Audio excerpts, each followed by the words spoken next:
G'day, citizens. Welcome to the Inforunners. I'm Execute, joined this week by Algared. How you doing, mate? As always, and this is a Christmas miracle. We're early by 1 minute, but we're early. I can hear myself. Christmas miracles, they happen, see? I better mute that. I can hear myself. Turn that off because I was copying the chat so I could see it. Anyway, yeah, it's been a weird week. A lot of 4.5 little updates and stuff along the way. The VR stuff dropped about 48 hours ago. Yes. Now I haven't used. This is gonna sound really funny. If I told you I haven't used VR since 2014, where do you think I used VR? Now you should know. I would have thought Hunt. No. Think about what you and I were doing in 2014. Ooh. Where were we in 2014? Where did we go? Where did we were we? at PAX. That's exactly right. We were at PAX. Yeah, PAX Australia in 2014. I have used a VR headset since then. That's how long it's been, and that's like 11 years ago. Yeah, long time ago. Yeah, almost 11 years ago, or 11 years and a couple of months. So it's been a really, really long time. But I've had a lot of people telling me that what they've implemented in Star Citizen is really good. It's got lots of options. It's really flexible. Yep. I really kind of want to try it out just to see kind of how far it's come. But being where I live, I don't know how I'm gonna go about that. I'm gonna have to go find someone that's got like an older headset or something like that. I was looking at the new Steam frame that's coming, but for me, new Algared, it probably looks like it's going to be about $1,800. The price, as much as I'd like to do that. Yeah, they don't have a fixed price at the moment. So as I was saying to some of the people I talked to from America earlier today, it's essentially you take an American price and double it. That's essentially what it ends up being in Australian dollars, and that's usually a lot more than what you would even pay as an American, because for some reason we just have an insane markup on everything here. And they've had government inquiries into it and all this shit, and it just doesn't make sense. But yeah, long story short, the rumored prices are somewhere between $600 to $900 seems to be the agreed ballpark for most people. And again, if you take 900 and double it, that's 1,800. So up to 1,800. But yeah, that seems like it might be the headset to kind of go for, because it's the new one that's coming. That's almost a Javelin. Not quite. It's still a long way off a Javelin. It's probably half the price of a Javelin. But the way I put it to people in that I was talking, the Americans I was talking to, I said essentially take a PlayStation 5 and double the price. That's essentially what you're getting. And they were like, "Whoa, that's insane!" And I'm like, "Yep, that's And then they were talking about how much they got there. There was one guy talking, and he said, "Oh, I got my Meta Quest for this," and I was like, "Oh well, that's essentially exactly what it is here, but double." And he was like, "What?" I was like, "Yep, that's exactly what it is." Yeah. I did see earlier in chat someone was saying that one of the devs had been working on the VR in their spare time. Well, that's just to put this in perspective. This is one of the reasons so I'm so reluctant to travel and do stuff like that, because when we go to these places, it essentially costs double. Yeah. If I was to buy a sandwich, when we buy a sandwich, like, it costs twice the price of a sandwich. And not only that, they charge you fees and charges and stuff like that. So you've got to try and take out a lot of money and guess what it is, or then convert it back and lose money in the conversion. So you're losing money anywhere you go. I remember my mum basically saying that when she was in the States, they used to go into the supermarket and just buy a loaf of bread and basically make their own sandwiches, because I'd go to like McDonald's or something like that, and it was literally like a $40 meal. It was like Australian, which is ridiculous, because like if you go here and buy a meal, you can get a meal for I'd say $12 for an average price meal. It was kind of ridiculous. Yeah, and in the States, like we chuck on we get 60 cents to the dollar. When we convert to American. When we go to England, it's like 48 or 50 cents to the dollar. So, and the euro was even worse. And to bring it back to Star Citizen, that even is the same thing with ships. Like, they cost so much extra here, it's not funny. So we're all, that's how a lot of this started for me, was like, how do I get these things cheaper and stuff like that. So yeah. If you're an Indonesian, it's even worse. Oh yeah, and there yeah. are and even you know, I know Brazilians as well. Indonesian star citizens, and I know there are Filipino star citizens, and the exchange rate to them to the dollar is it's awful. It's horrendous. You know, like so I remember I told you about that Brazilian guy, and it was going to cost him a heap. So I had like I think I had one CIG give me or something like that, and I just gave it to him because it was just going to cost like it was insane. It was like 3 times what it was worth. I'm like, this is ridiculous. Here, just take this. And then he just upgrade, like he only spent like $5 and turned it into an Avenger or whatever. And I think I bought the Avenger upgrade for him in the end as well, because it was just going to cost him too much. It was just ridiculous. But it just shows you how much these people want, you know, to support and back the game, but like they can only afford, you know, we're looking at these, you know, like a Connie or an MSR, they're paying that, but they're essentially getting an Avenger. Oh, like, mate, and some of them have, you know, multiple ships as well. It's and over time, you know, I could even see anyone building up and having multiple ships, but yeah, it is not a cheap. Not a cheap game when we think of it in terms of the way things go, and you know, it just shows how lucky we are. Well, it kind of shows how they can use the stock exchange to keep other countries down. You know what I mean? Like they just devalue. Like, why is their dollar less? It makes no difference. It costs just as much to get shit there. It's got to be transported there. Like why is one person's dollar worth less than someone else's? And that I've never understood. It seems to be political in a way, but anyway.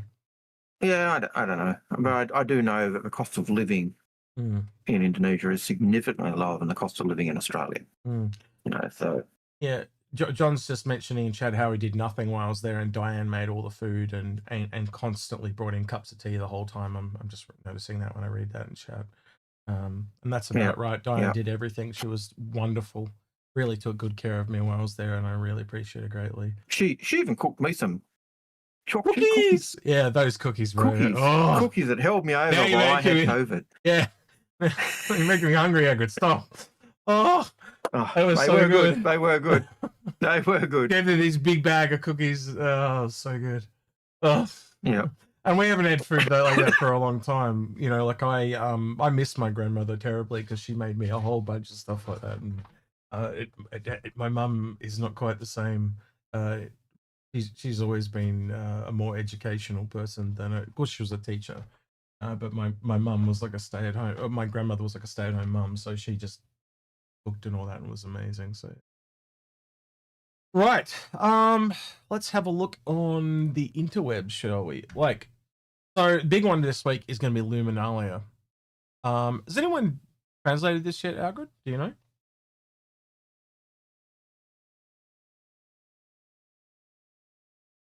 Are you talking? Put my mic on when I coughed. Oh yeah. Oh, okay. It didn't come off. Rude asshole. Yeah, no, that's fine. Hey.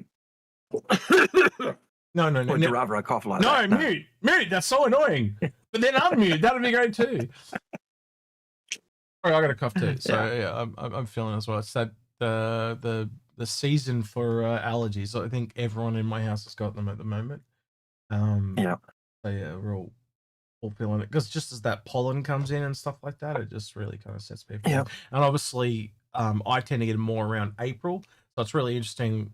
I'm hearing all these Americans going, "Oh, it's so cold here right now," and I'm going, "Oh, I'd love to have it to be cold, because I'm sweating my bullets." Was saying in chat earlier before the show, he was saying it was 0 degrees in Minnesota, and I think, man, that seems heavily at the moment. Like I'm sitting there 25, 26 degrees Celsius at the moment. I would take 0 in a heartbeat. That's very common where I'm at. So yeah, but by the time we're halfway through, it's going to be like 30, 31. So I'm going to be, help me, I'm melting.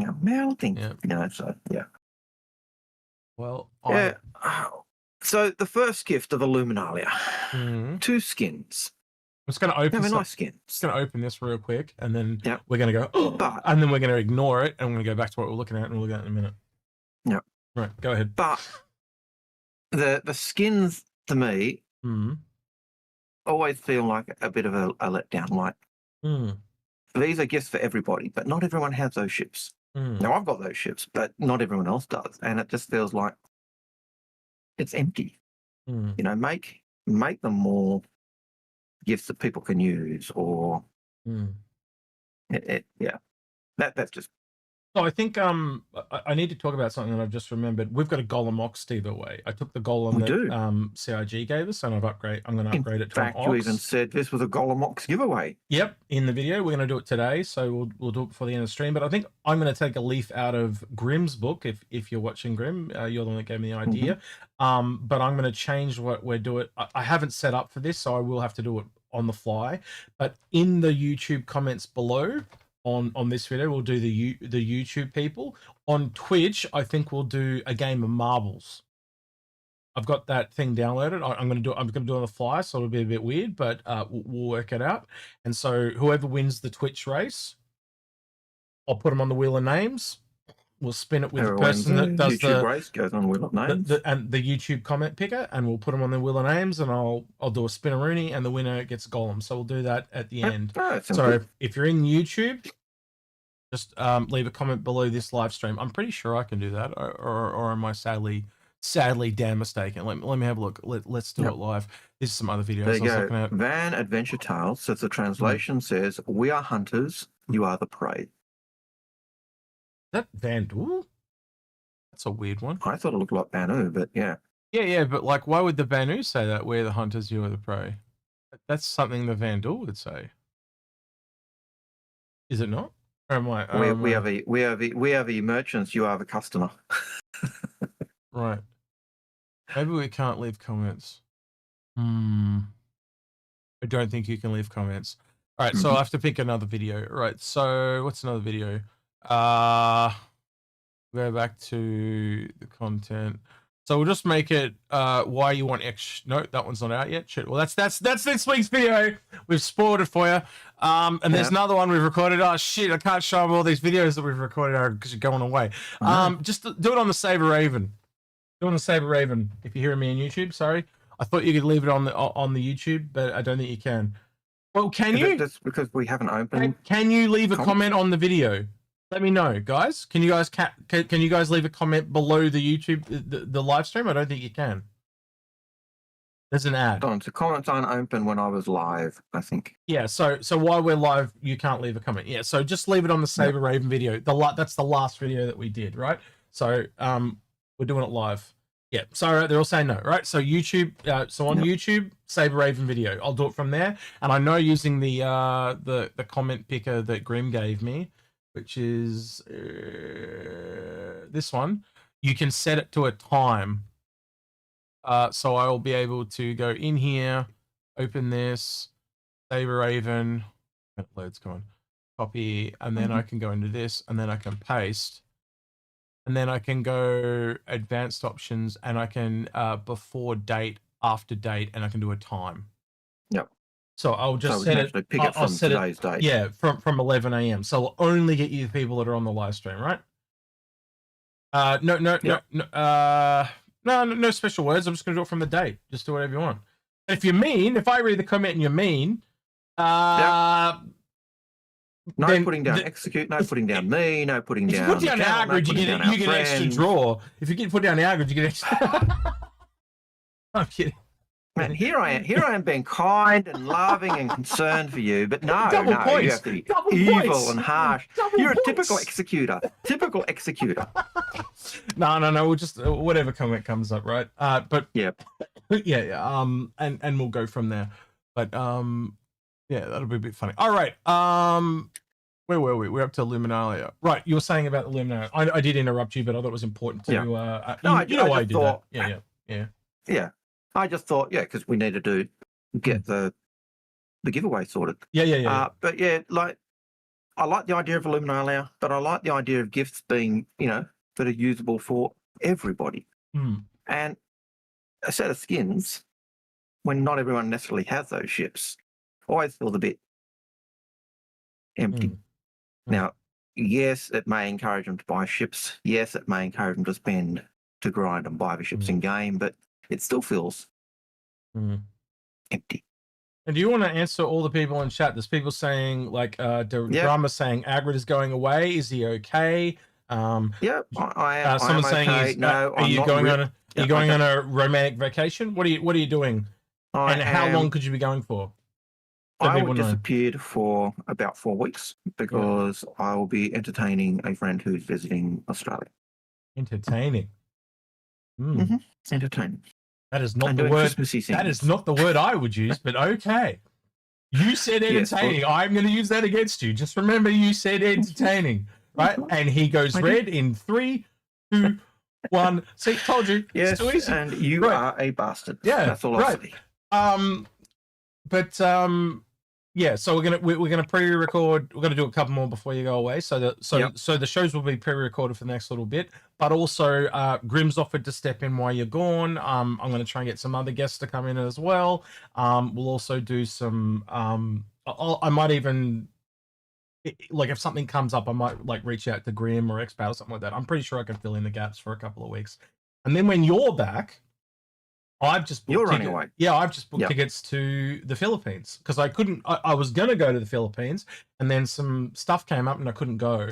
And I actually had to cancel my tickets and that, and I lost a couple of $100 on that, but it happens. And I've just booked new ones, and I got them much cheaper than last time. So, and I'm only going for 2 weeks, so I'll only have 2 recorded shows. And I'll have to talk to Paul or someone else, or there'll just be no live streams for 2 weeks. Unless we can do if it happens, I'll end up playing the game live. Well, you could do that, or we could just do 4 pre-recorded shows.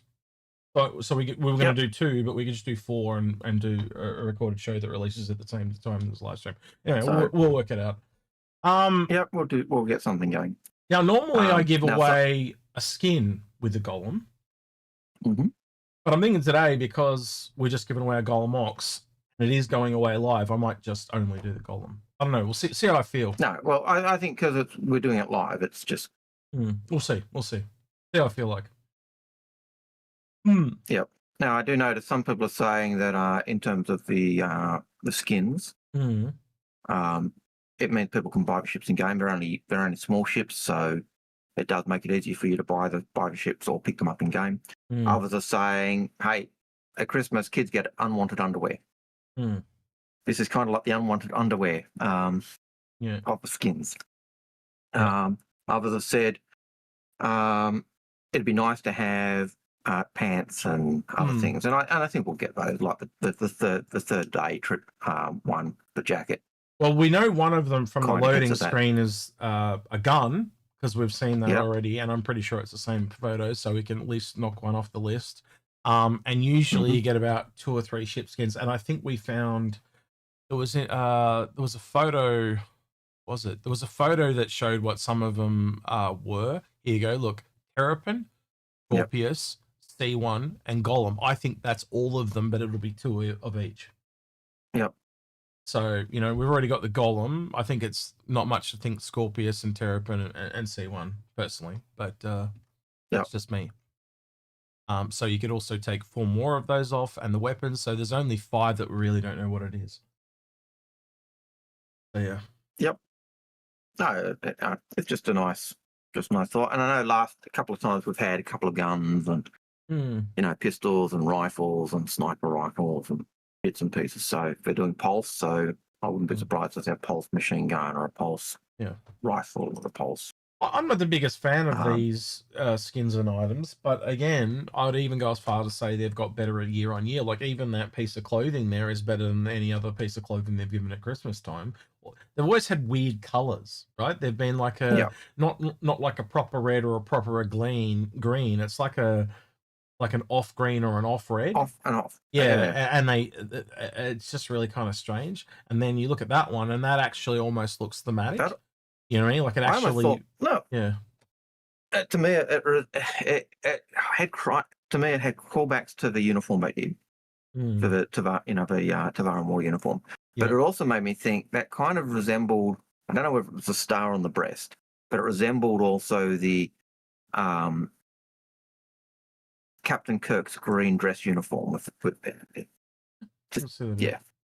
It just kind of had a Trekkie feel to it, but yeah. No, maybe that's it's just the blue, mate. You know, but yeah. Well, this would be a good thing to check next week. Because again, what is next week? Oh, now you'll be here for next week's. Just before, I think it's just before you leave. Wait, you said Thursday, didn't you? You said yeah, Thursday? I did say Thursday. This Thursday. Oh, so you won't be here for next one? No, you won't be here. I shouldn't be here for next week. Okay. I might be able to pop in for a little bit, but yeah, it's all right. We'll have to wait and see. We'll have to see who I'm going to get to replace. But no, Rabbit, please no.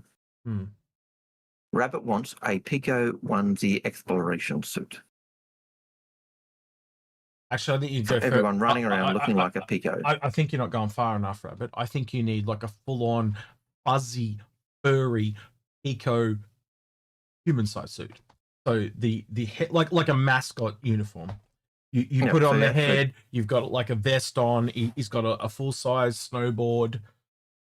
Yep. Like so you become a Telebud, a Teletubby. Yep. And then make it so you can actually put the skateboard or the snowboard down and actually like go down the hill. Because I reckon that'd be cool gameplay. Like snowboard races would be totally a thing people would do at Microtech. That would be sick. I could see that. Yeah. I could see people doing it. Would I want to see it? Can you imagine? Would I if I had it, would I use it? Yeah. put it into the game, and then all of a sudden you're snowboarding and shooting.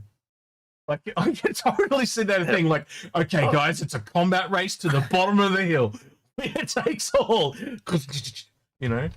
And then someone just gets an asshole. If you're snowboarding, you do that. You know, they bring a grenade launcher and then they'd cause an avalanche. You know. We suddenly have racers. You know, people doing race swaps, races down the hills. And Pete, can I can see it. Pete just turned up and chat. Pete, can I show off what you sent me earlier today, if you don't mind, just to show what he's been working on? I love it. Yeah, do it. Yeah. No, I hope so. Sorry. I've shown you, okay, Pete? But it's up to Pete because it's Pete's work. Oh, Pete also sent me one with it talking as well. So. Oh yeah, he did. Okay, cool. It's glad he sent it to you. No, I thought, I love it. So this is something Pete's working on. I'll kind of leave it as a surprise, but this is something he's working on. Yep. Yeah. I wonder who that could be. Yeah, I wonder. I think that almost needs to be a meme, a little meme now. Well, I know what it's going to be. I know the other part of it. You don't know. Well, I don't know. Did he tell you the other part of it? No, but I could kind of guess. Well, I'll just do this. I'll leave it at that. Yeah. Right.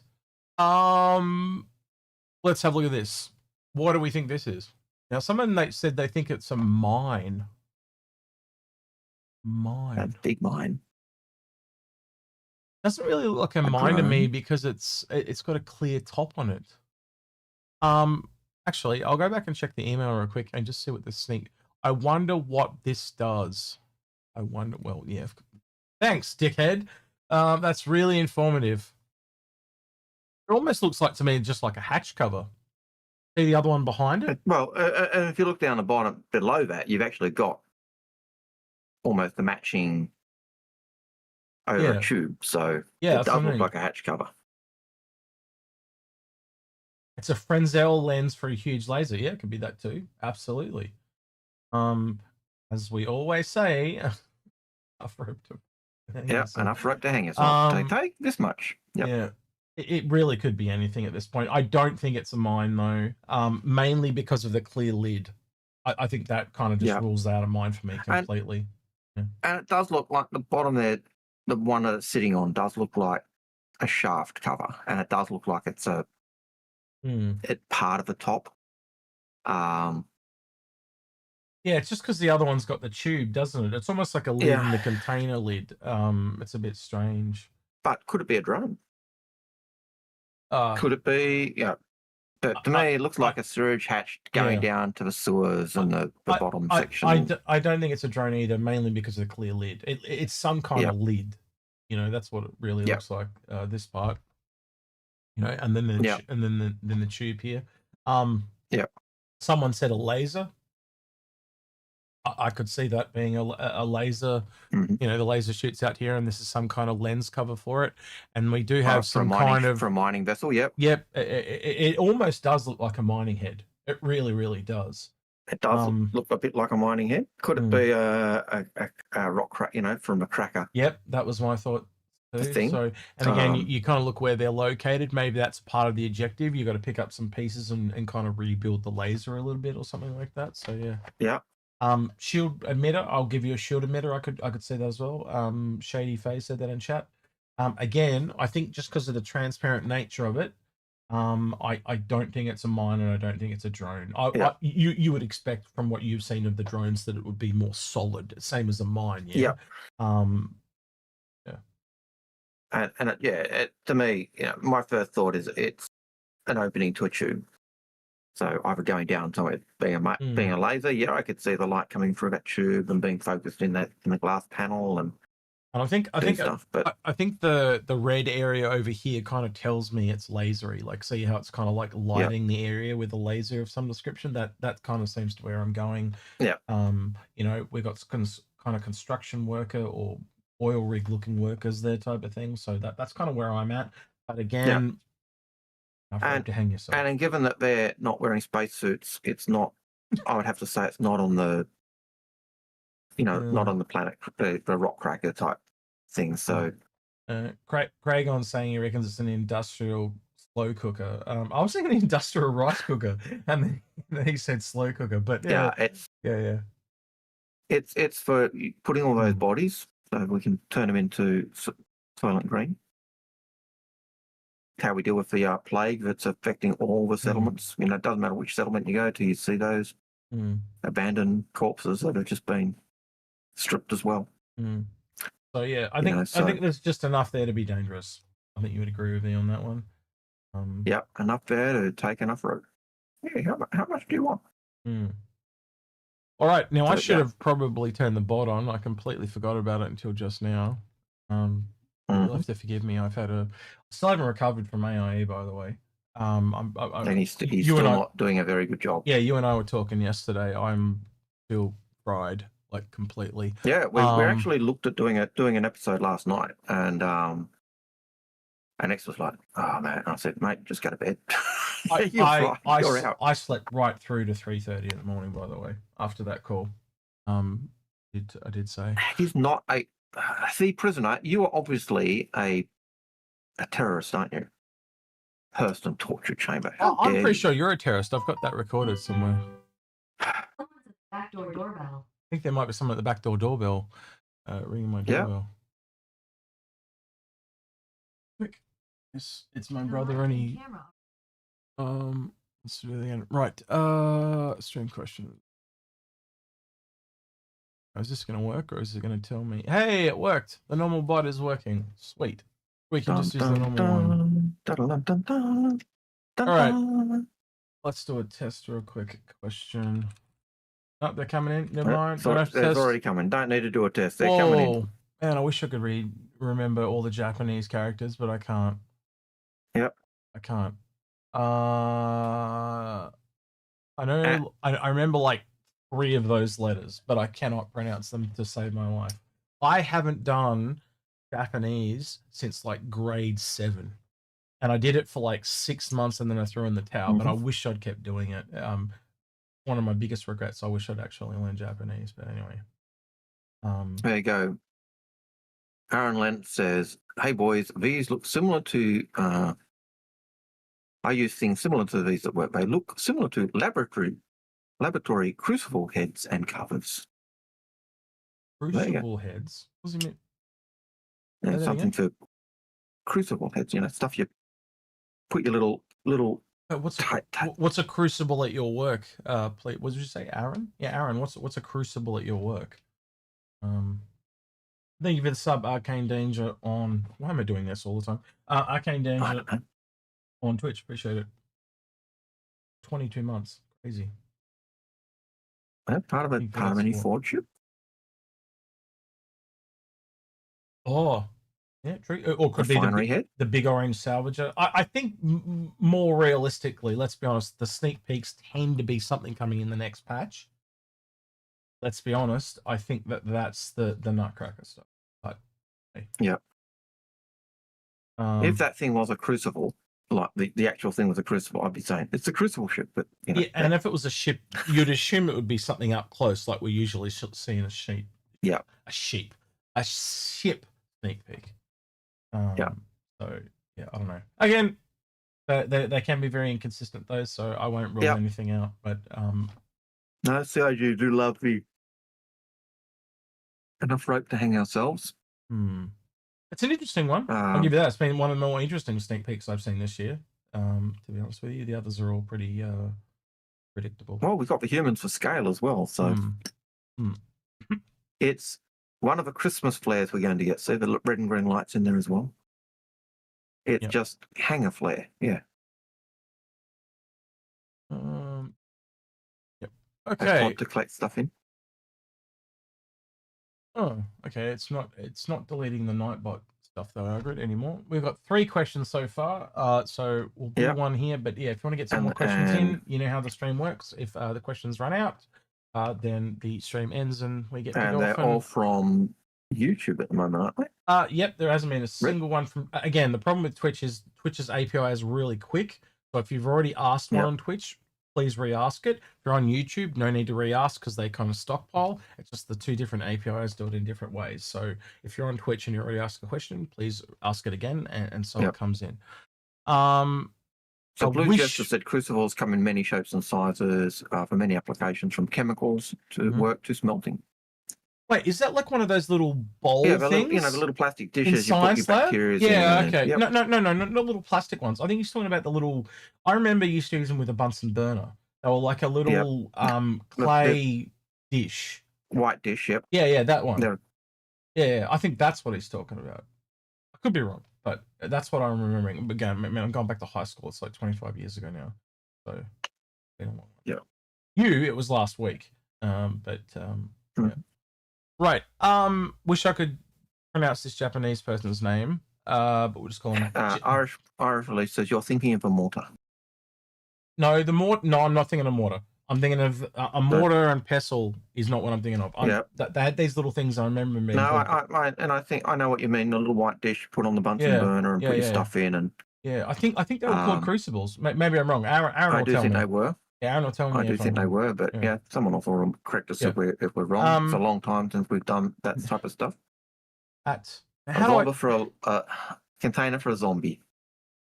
Wait. Yeah. Stop typing chat so I can copy this guy's name. Copy. Wait. How do I say your name? Did it work? Shit. I don't know if that worked or not. Well, it came up, so yes. First time chatter in Twitch, mostly homeless. Says it's a specific tank cover.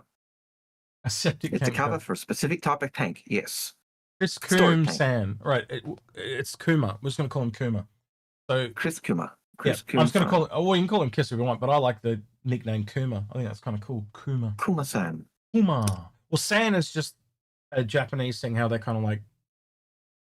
I think it's like man and woman or whatever. Chris Kuma, and last name's Kuma, so we'll just call him Kuma. Right, Kuma says, at what Mr. point Chris the Bear. Do you guys think CIG will require players to wear uniforms instead of spacesuits in ships? I don't think it'll ever be a requirement. I think maybe the UEE stuff, like the UE ref and stuff, like I start thinking of other games, right? And when I played last year was the Indiana Jones game. And you know how where you have to wear a certain uniform in a certain area? Yeah. So you probably get certain recognitions and stuff when you're wearing certain gear and stuff. So if you're like in an area and not right in the uniform, well, you get detected. Or 2, that they maybe have less options or something like that because they're seen as a sign of disrespect or something like that. Yeah. Yeah, I could see the NPCs refusing to give you service if you're not dressed appropriately. If you're going around in your spacesuit with your helmet on and you're toting your gun, I could see security telling you to put it away, or asking you, "Are you expecting trouble?" Because you're basically armored up like a full-on fighter in an area that's supposed to be peaceful. So they could do things in game to make it not nice to be walking around with all that stuff. But yeah, interesting question.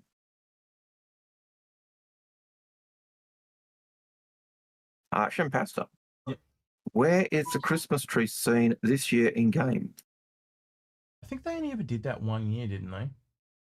And it was. I thought it was always at Microtech underneath the arches in the old area, but yeah. Yeah, Piss Poor Pete says no shirt, no shoes, no service. Yep. And I could see them doing that type of stuff with Pete. Yeah, not something I've really thought about. It's a really tough question for me to answer. Like, I can only think of other games where I could relate to. I don't think it'll ever be a compulsory thing, though. Sorry, I'm thinking of the uniform thing, not the Christmas tree. Yep. Yeah, it's got me stumped. Something I've never thought of before, which is an interesting question because there's not a lot of things that we haven't thought of before. But they have indicated you can't necessarily wear your suit when you're flying your armor and stuff when you're flying a spacesuit. So why wouldn't they impose those rules elsewhere? So, and they do have lots of those closets around. And you'll remember there used to be the spacesuit closets where you could go and get into your spacesuit outside the old airlocks. Yeah. I assume with the Christmas tree, it would either just be in Microtech again. Yeah. But knowing CIG's Essential and Crunch, they probably didn't do it this year. There was a lot of things, they talk about the year of stability, but what it really was the mission team essentially carrying everyone so they could just work on, Squadron and Star Citizen, and then they're going to dump, we haven't had an engine update since January. Like, we haven't seen a big update. I was trying to remember the year it was, Algared, but you remember, we mentioned a few times, there was 18 months where we didn't get a patch. Yep. And then essentially, what have we gone, like 10, 11 months without a patch now? So it's akin to that. But by the same token, we also got all those updates on the older branch. Yeah. Yeah. You can tell when you get into the PTU, which is now open to everyone, that there's essentially a lot of quality of life improvements. There's lots of little things in there that you'd expect in difference of 12 months, yeah? Yeah, you'd hope there'd be a significant change. And look, I think engineering is going to be that big change. And I think there's an element where the delay to engineering is due to the stoppers and things that delayed it, And even when it comes in, I don't think every ship's going to be functioning as well as it should. Like last I saw, a Reclaimer still doesn't have any components. It still doesn't have fuses. It still doesn't have. Yeah. So it's got some stuff. It's got the map, but it's still missing so much. And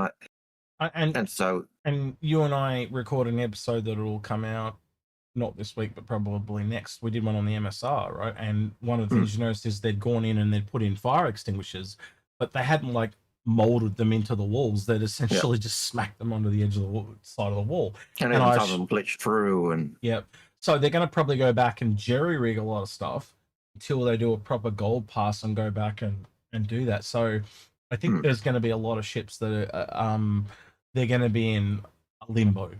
I don't know what else to call that until they get round to actually fixing a whole bunch of stuff. So, Loken. Well, thank you, Loken. Welcome, Loken. How you doing, buddy? Long time no see. Welcome.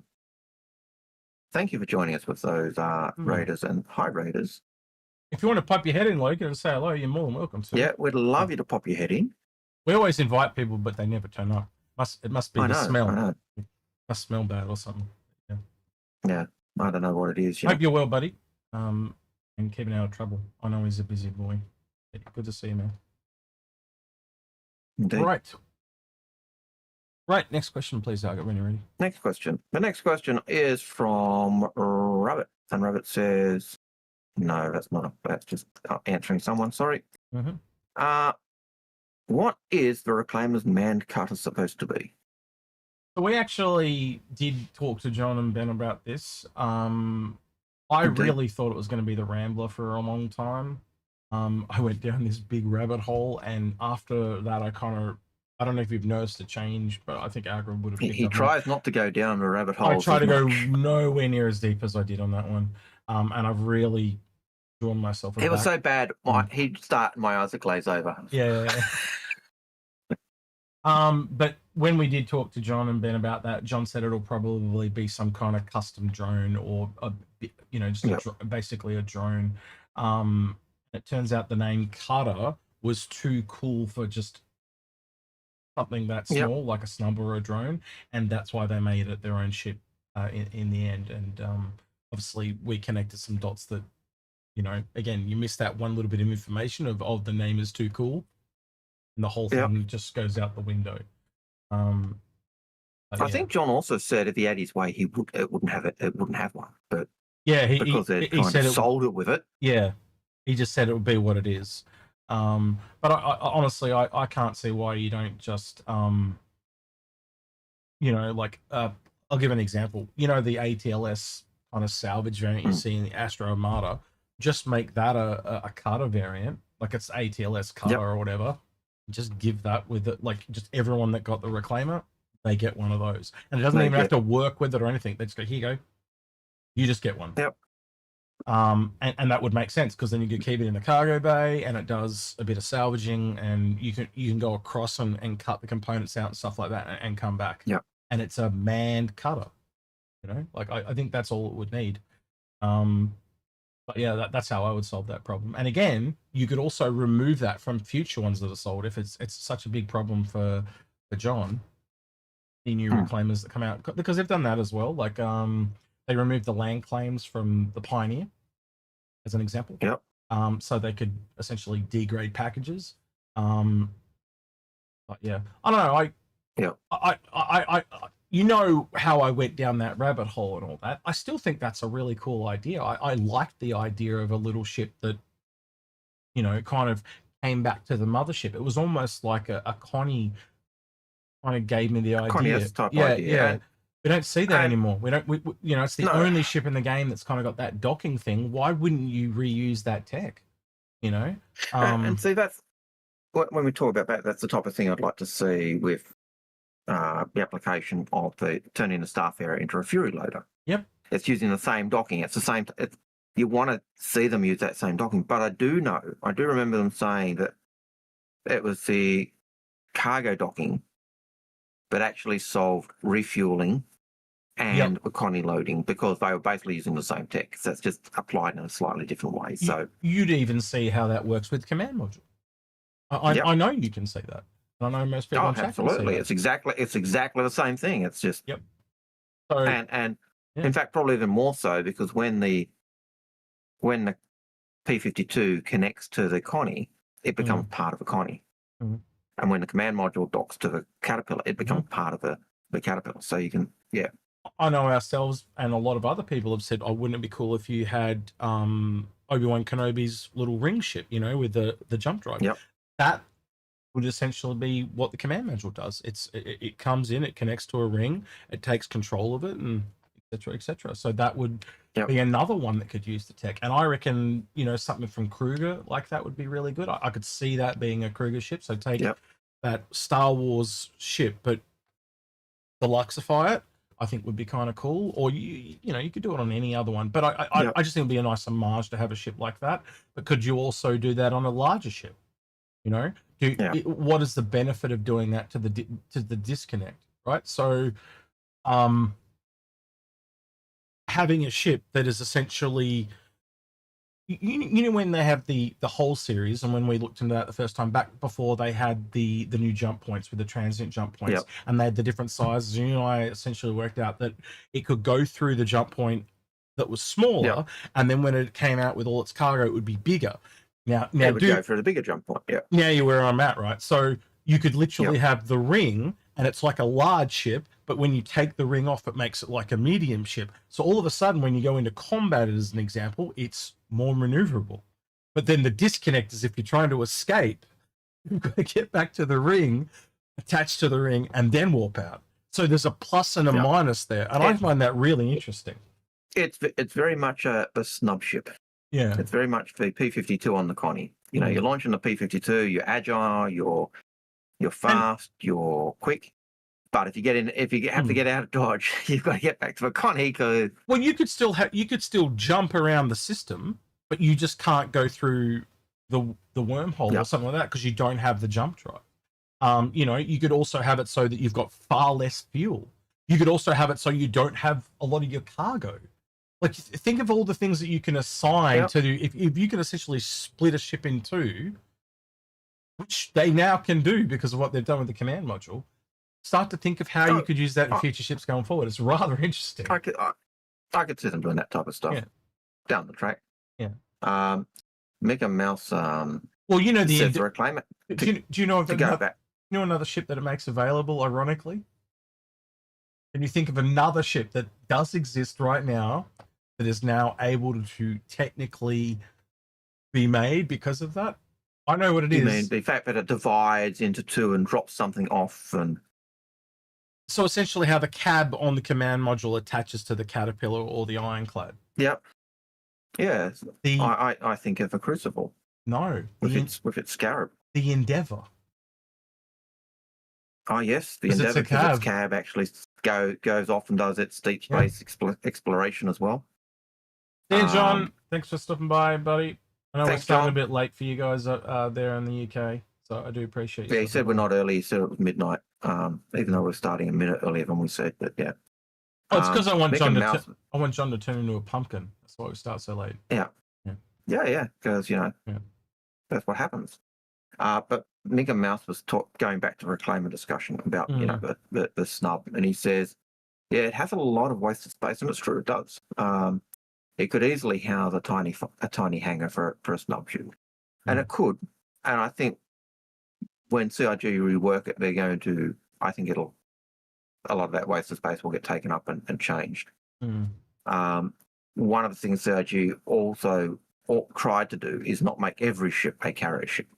They don't want every ship to be a carrier or every ship to do. They want them to be different. They want choices to matter. No. That's what I really liked about the original Connie. Choices mattered. You either took your Connie, you took your rover, or you took your cargo. You couldn't take all three. You had to make your choices. But yeah. Anyway, next question, I think. Do you think this is Zeth? Says Zeth Q2X3J says, do you think the Hermes will be released for Christmas in 4.5? I'm not entirely sure anymore.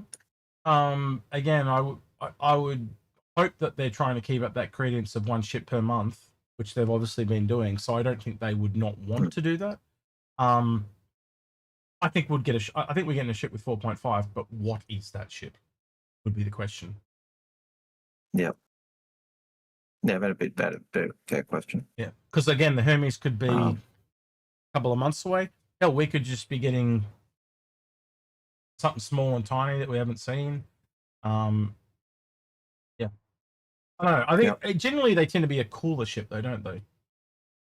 The December ones, that is. You know what I mean? So, like, previously we have had things like the Santoki, the Mole, I think the Talon came out in that time. Am I wrong on the Talon? I think the Talons came out there too. So they tend to be a more favorable ship that kind of people have been kind of looking forward to. Now, I don't know if that means the Hermes is one, but there was a lot of stuff found for data running in the code and the files.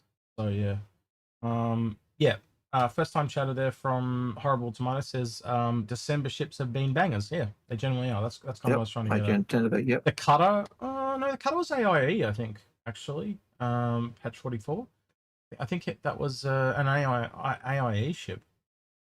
Yeah, because it was a starter ship. Yeah, I think it was AIE, but close enough. You're only a month off. I'll let that one slide. Yeah, I don't know. Algared, what do you think? What is your expectation for a ship this month? Small, usable.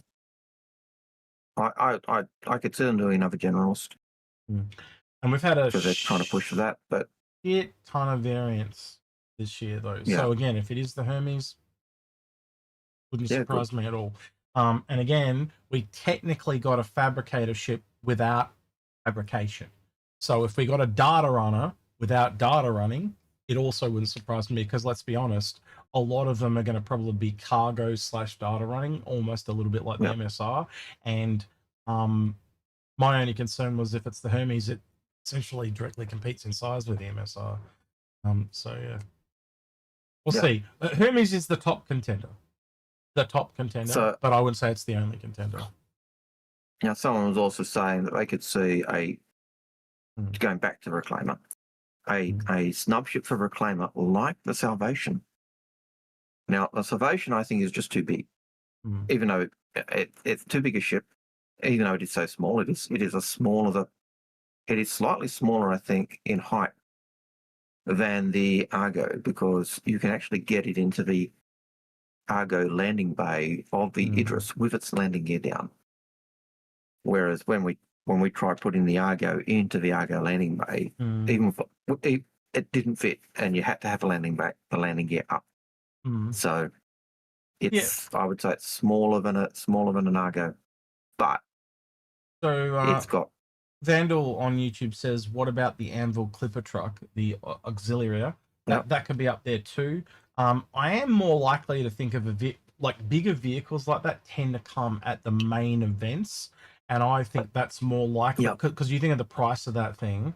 You think of like what the Spartan's been $80, the Ballista was $140. I'd have to assume it's somewhere in that range. It's going to be somewhere in that range, and then you look at the price of a Clipper. Yeah, and I think that's going to give you the price range of the Auxiliary. Yeah, so I'd be expecting like $120 or something like that. But my point stands. I don't think that's the type of thing that'd sell in December, because I don't think it would go down too well, and I don't think it's cool enough to sell on its own. Traditionally, as I said, most vehicles come at the bigger events, but I wouldn't rule it out either. Now, you did actually make me think of I did have a look at the funding so far for this year. Let's bring it up. And, and if I looked at it right, we were sitting on 149 million for the year. Really? Wow. Well, and that's without because I was thinking the ship coming out. And that's without the rest of December. And I was thinking, gee, we might make that 150. Now I did look at it late, but I could be slightly wrong. The egghead's in the way. Right, there we go. Right. But 149. Damn, that's pretty cool. And as I said, like that's only going to go up if a ship comes out, or even the patch dropping would be enough to get that last mil there. And I think we can safely assume, what are we? We're not even halfway through December. We have naturally coasted from 139 to 149. Actually, there'll be 3 days of AIE there, so that's not entirely true. That's still, but I think you would agree. What, maybe 5 mil has been naturally coasted. So I think we could probably naturally coast to 150. Now, given I said a small ship, DW40 or D283W says Aurora Mark II. And depending on how far they are with that could be a possibility. I think that will be after the Aurora rework comes out, and I think because they want people to kind of buy the original they Aurora. Want people to buy them. Yeah, and we always said you kind of sell things from worst to best. So I think they're going to do the rework, suck some people in with that, and then go, that's a Mark II. You know? Yeah, and the Mark II will get lifetime, but the others won't. So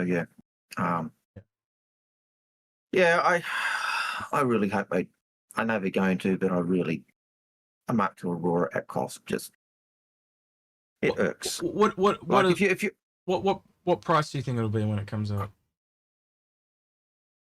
If they do what they did with the Hornet, they'll jack up the price by $5 and stop selling the Hornet. Stop selling if they keep selling the Aurora Mark I, so increase it by $5. I think it's a lot more than that, by the way. I think what they're going to do. Well, I could be wrong, right?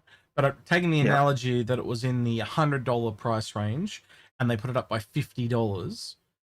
Now we're under $100.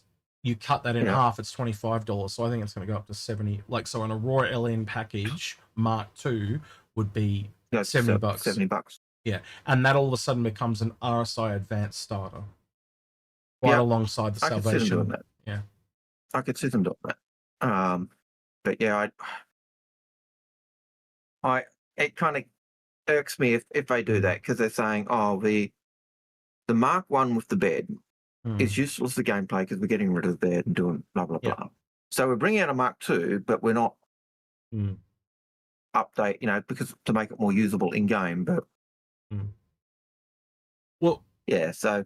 And if you look at where the Golem came just before Invictus because it couldn't be considered military.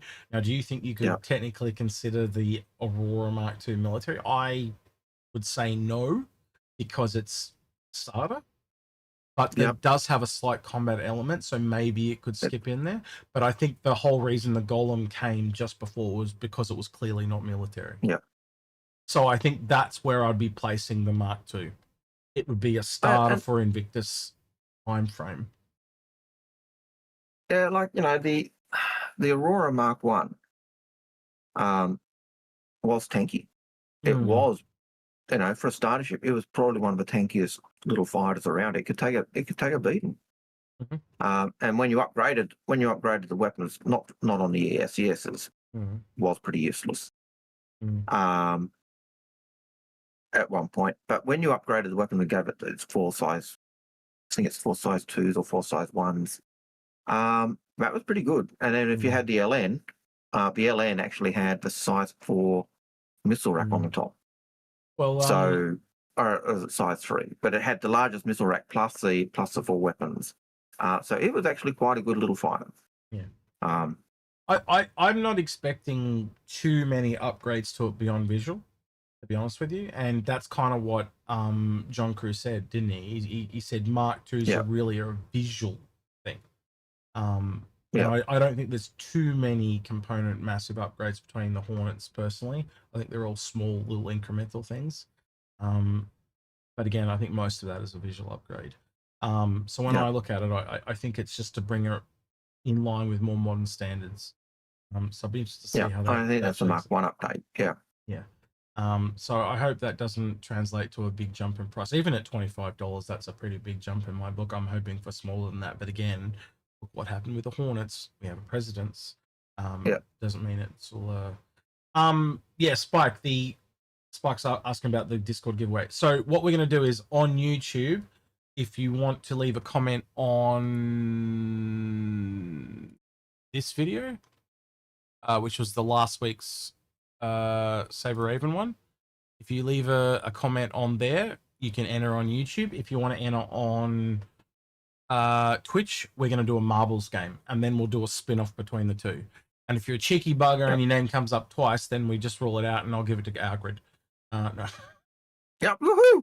If you're unlucky enough that you enter both and your name comes up twice, I'll be like, what in 4K? Yes.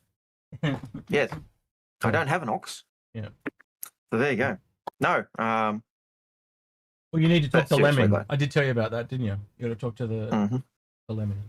Let him know. Right. Yeah. Anyway, new question. Please. Dell, what are your thoughts on CIG adding Mark II versions of older ships instead of the older ships getting the gold standard pass? I think we kind of answered that whiz, it seems like we just talked about that one, doesn't it? Yeah. The timing, ironic. We must be prophets, polemic pandas. Yeah, I think we are going to see it with a lot of ships, to be honest. Like I sit here and think like I can think of half a dozen straight off the bat. Like the Starfarer is another good one. It really does need to be shrunk. Because it's just got so much extra wasted space in it that is just not utilized. Or how do you redo that? And you and I will sit here and we've done ship scrutinies and can we fix it and stuff on it before. And it's always just got needless rooms upon rooms. Hammerhead. A whole bunch of that. Dell does raise a point. Like a $25 increase on a $35 ship load. 45 is almost doubling it. A $45 ship, but $35 if you remove the game package. I can see where he's going there. Yep. So if you're taking the so you're looking at the ship itself, which is effectively what you've got to do. And then if you look at depending on the ship you're looking at, so I think the MR is 35, the LN is 45 from memory. And the ES is 20, which should not be sold. Again, it comes down to money raising. You know, although like a lot of the variants that we've seen and all that is just to have the number of ships up, more ships, more dollars.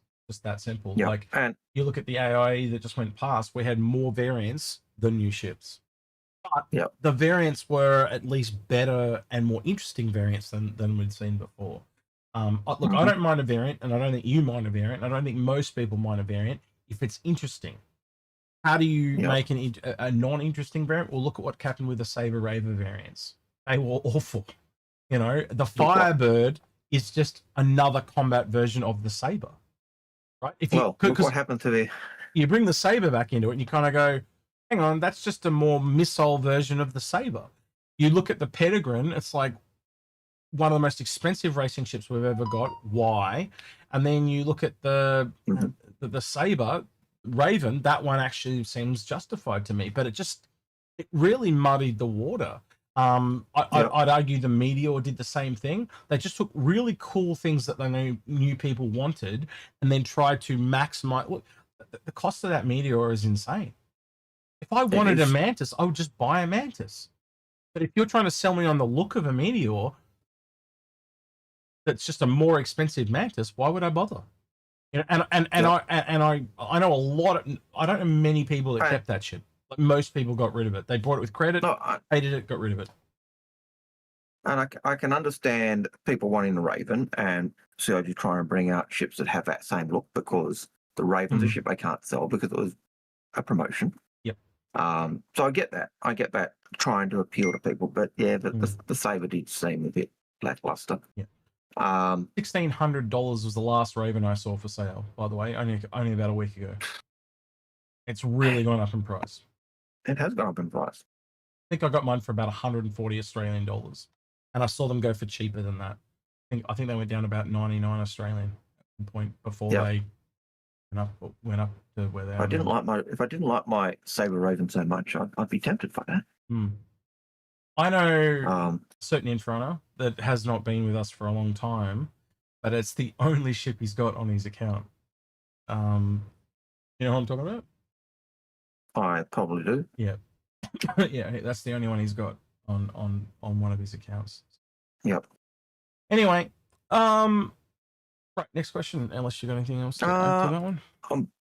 Bulimic Mike, what's your prediction for the next ship to be released, and what's your prediction on the next ship to be released? I think we just kind of covered that. I think we kind of dealt with that one as well. Yep. Sweetheart Squadron says, actually not Sweetheart Squadrons, Sweetheart Squid P says, if that's part of a rock cracker, when do you think it's coming? January, first quarter? No. I think honestly 4.5 will be next Friday. So to put that in terms that you would understand, that would be Saturday for me in Algared, which would be the 19th in the up over, the 20th in down under. It's pretty much a tradition at this point that it's basically the last Friday before Christmas. And then the studio basically closes down. Yeah. And there's literally, I remember some years like this where it's, you know, kind of like 5 days away from Christmas, because let's be honest, Christmas Day is the following Thursday, where there were people literally working, like patching it on the days before. But if it doesn't come out on the 19th, then it would be early the following week. But I would say it's in a pretty polished state. I would say most of it is engineering balance problems. Yeah. Thorsten and co.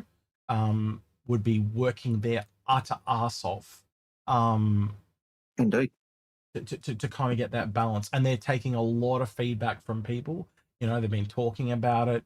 I think they've been really quite active, to be honest with you. Like they know there are issues there. They do not want to leave that in a bad state. I know they nerfed Perseus's this week and the Idris, because when you had a Perseus versus Perseus, it was basically whoever fired first won the whole thing, because it was doing so much damage that the other one just couldn't catch up after the first couple of shots. It was crazy. So they've kind of brought them down because, again, the shields are not high enough, the armor's not high enough. There are fighter problems where if the fighter knows exactly where the power plant is or something like that, they can essentially shoot into it and the ship just goes to shit really quick. So the systems are functional, but I think we can all agree they're not balanced. And again, you know, we've talked about this before, and we're not the only ones, but they are just numbers that have to be changed and tweaked. So if you look at it from a priority, if you're a developer, what's the priority? That it's working or that it's balanced? And you quickly realize that it's working, not that it's balanced, right? So now they've kind of got it going in and it's working. It's like, oh shit, we're going to balance this before we leave for Christmas. So that's what the scramble is. That they've kind of got it in and it's working, and now they've got to get the somewhat balanced. And again, to do that across 200 ships in a couple of weeks is not a small task. And I think the priority would probably want to be, if you were doing a dirty nerf, right? And we've talked about dirty nerfs before, right? Knowing that you're short on time, what do you think your priority would be? I just want to ask you as a layperson, so to speak, and then I'll give you my answer and see if we line up. I'm curious. How would you do dirty nerf? How would you, knowing that a lot of the ships are weak and stuff like that? If you had to do it as quick as possible, knowing that you'll go away for Christmas, how would you go about it? I just want to see if you get this, because you often get to the same place I do. So I'm just curious. It's a test, and I know you hate it when I do this. I do hate it when you do this, and I haven't even given it any thought. Do you just want me to answer it for you? I can undo the question if you want, right? And I'll tell you where I would concur. Yeah. So I would essentially kind of bring everything up to a level state, right? That's fairly kind of tanky-ish. And then I would basically focus on the combat ships, right? And try and get them the most correct. And even if say a reclaimer or a mole is a little bit too tanky over the Christmas break, that's preferable to them being destroyed all the time, right? And then the combat ships, you kind of want to balance them a little bit more with each other, because let's be honest, they're going to be shooting at each other a bit more. And then I can see that. When you come back January, February, you rejig everything to be a lot better balanced. Yeah, you want the ship that most people are using and where for weapons and things come into contact most to be the ones that are most balanced, which is going to be your fighters and your more combat ships. So when you got limited time, you got to pick your priority order, basically, don't you? And right, and so combat people are going to be in the combat space, right? So basically prioritize those ships. And again, I think unfortunately, going kind of into this, you're going to get, you got light, medium, and heavy fighters. They are going to feel a little bit samey. Back when we started to do master modes, you know how everything kind of fell flat, the lasers and ballistics and all that were a bit flat. That's preferable to at least being what, I get in my ship X and you're on your ship F and I just go and you're dead, but you shoot me for 10 minutes and I don't die, right? And I know I'm exaggerating that, but you get the point I'm trying to make. You'd rather they're somewhat more skill-based than completely level. And again, it's a cart full of horse problem. We've all been here. We're all big enough and ugly enough to understand that it's a cart full of horse problem. As long as it's not in the state it is now, where a really big ship can just be shot by a fighter and it's taken out, I think everyone would be. We can live with that as adults for a month or two. I think you wouldn't want little arrows to be taking out Idrises or or even Perseuses or Polarises. But I assume that's how they do it. They'll just create 4 baselines: light, medium, heavy, capital, and then they'll up and down it from there. And that's how I'd kind of go about it. Yeah. But that's really hard to do for 200 ships. I would almost expect that they would kind of make probably 3 within those. So you got light, medium, heavy fighters. You'd probably go light, medium, and heavy mediums, light, medium, heavy starters, and then diversify them out from there. Every time you go down, obviously it's going to get more and more complicated, but that would be the way to be as diverse as possible in the quickest amount of time. Yep. Rather than going through all 200, maybe it allows you to do 50 variants, as opposed to 200 plus. Anyway. Yep. So question. Let's see. Radium says, for some, the world is on fire with a seemingly lack of foresight with how they're handling engineering numbers. How are you feeling about it? Now, my view of the engineering at the moment is that it is damage control. It is a first pass. It is engineering tier 0. Yep.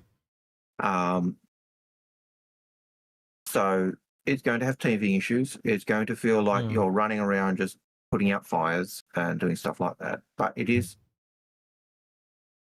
first part. And it's going to change. So at the moment, yes, it doesn't feel like engineering. It just feels like damage control parties. Yep.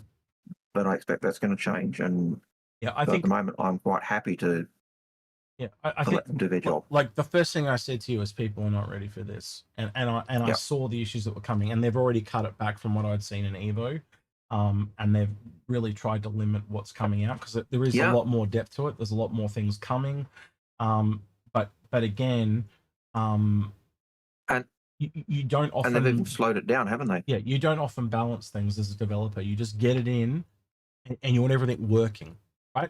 Cool. Fuses work. Cool. Fireworks. How much damage does fire do? Does it do 1 per tick or 100? That shit you worry about all that later. It's just going to be functional. And that's just changing numbers once you've got the code actually working.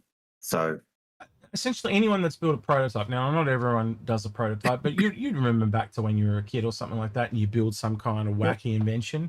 You do versions and iterations and stuff like that. Well, that's essentially how it works. You just make sure pieces of it are working, and then you dial everything up to the speed, see if the concept's going to work. Indeed. Next question is from Citizen John. I know you've gone to bed, John, but hey, we're going to answer your question. Why do they sell complete clothes, or why don't they sell complete clothes at IA instead of just t-shirts and hats? So I think he's meaning like things like complete suits, like jeans and stuff like that. Complete setups. I think they just sell the jeans and that elsewhere. And if they actually had to fill out the entire floor, because let's think about it, in most cases, like how many jeans and stuff in the real world do you buy that are branded? Not too many. And if you know what I mean, they're kind of a bit more blandish. It's generally you'll get a shirt that says cert brand I went name here, here, and all I got was this t-shirt. Yeah.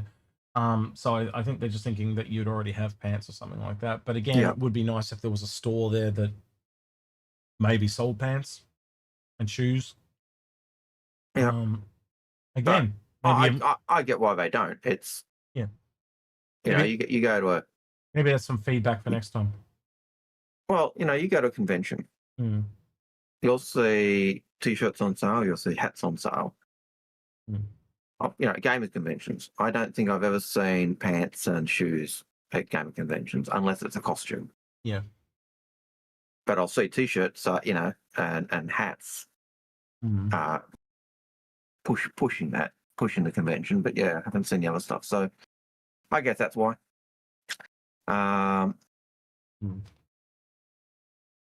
Marty Stalin 559 says, with EGR in PTU, we had engineering in PTU. We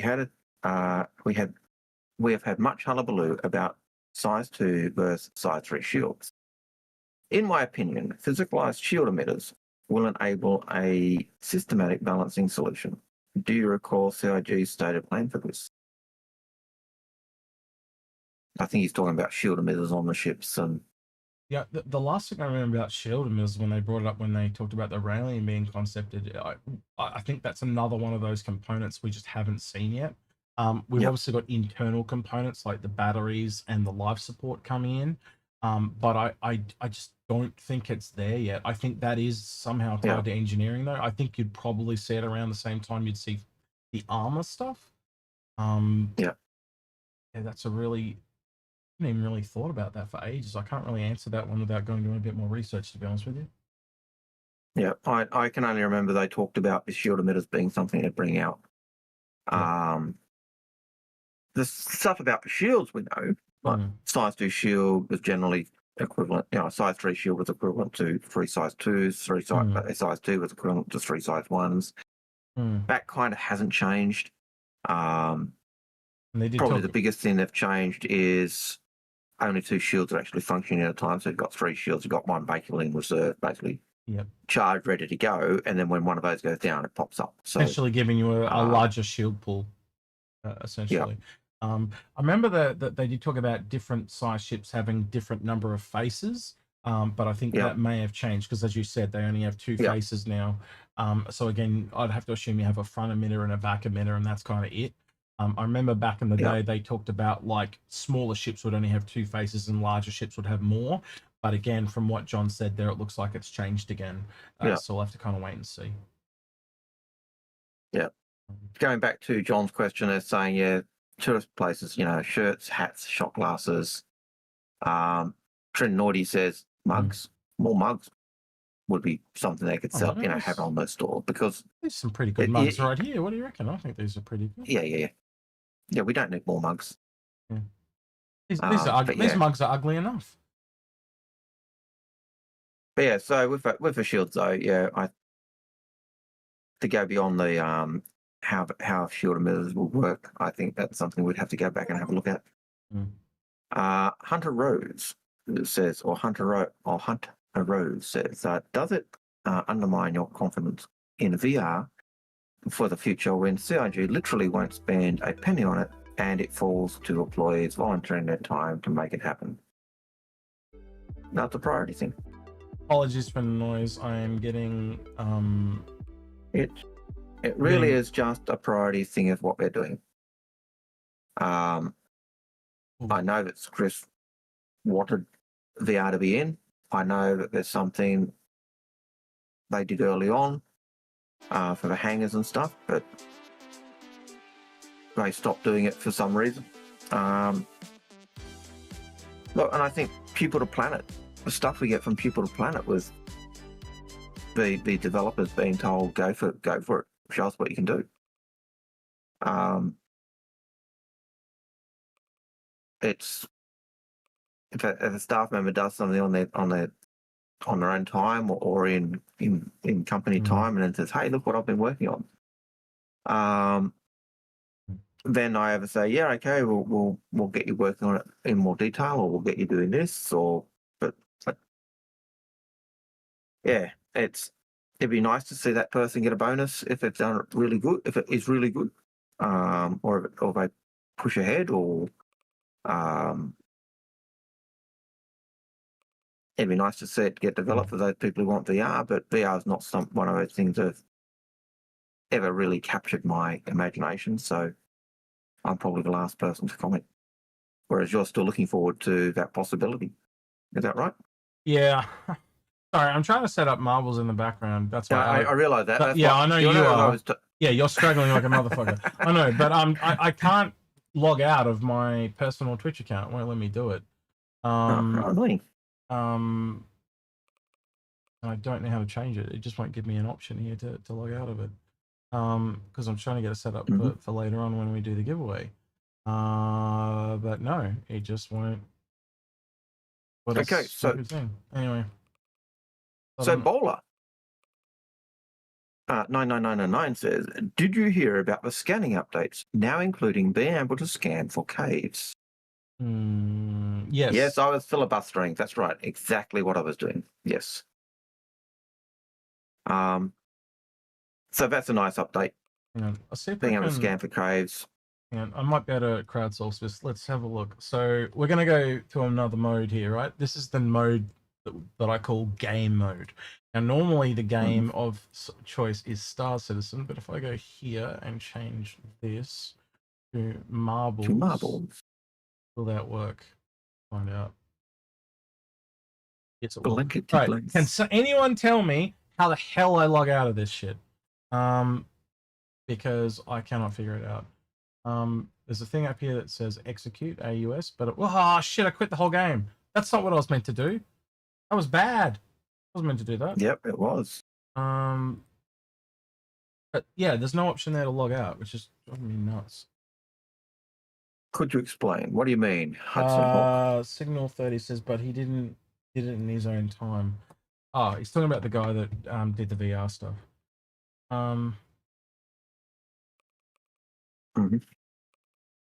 Yep, cool, great. How do I? Why is there not an option to log out? This is such a dumb system. You get one chance to log in and then you can never log in again.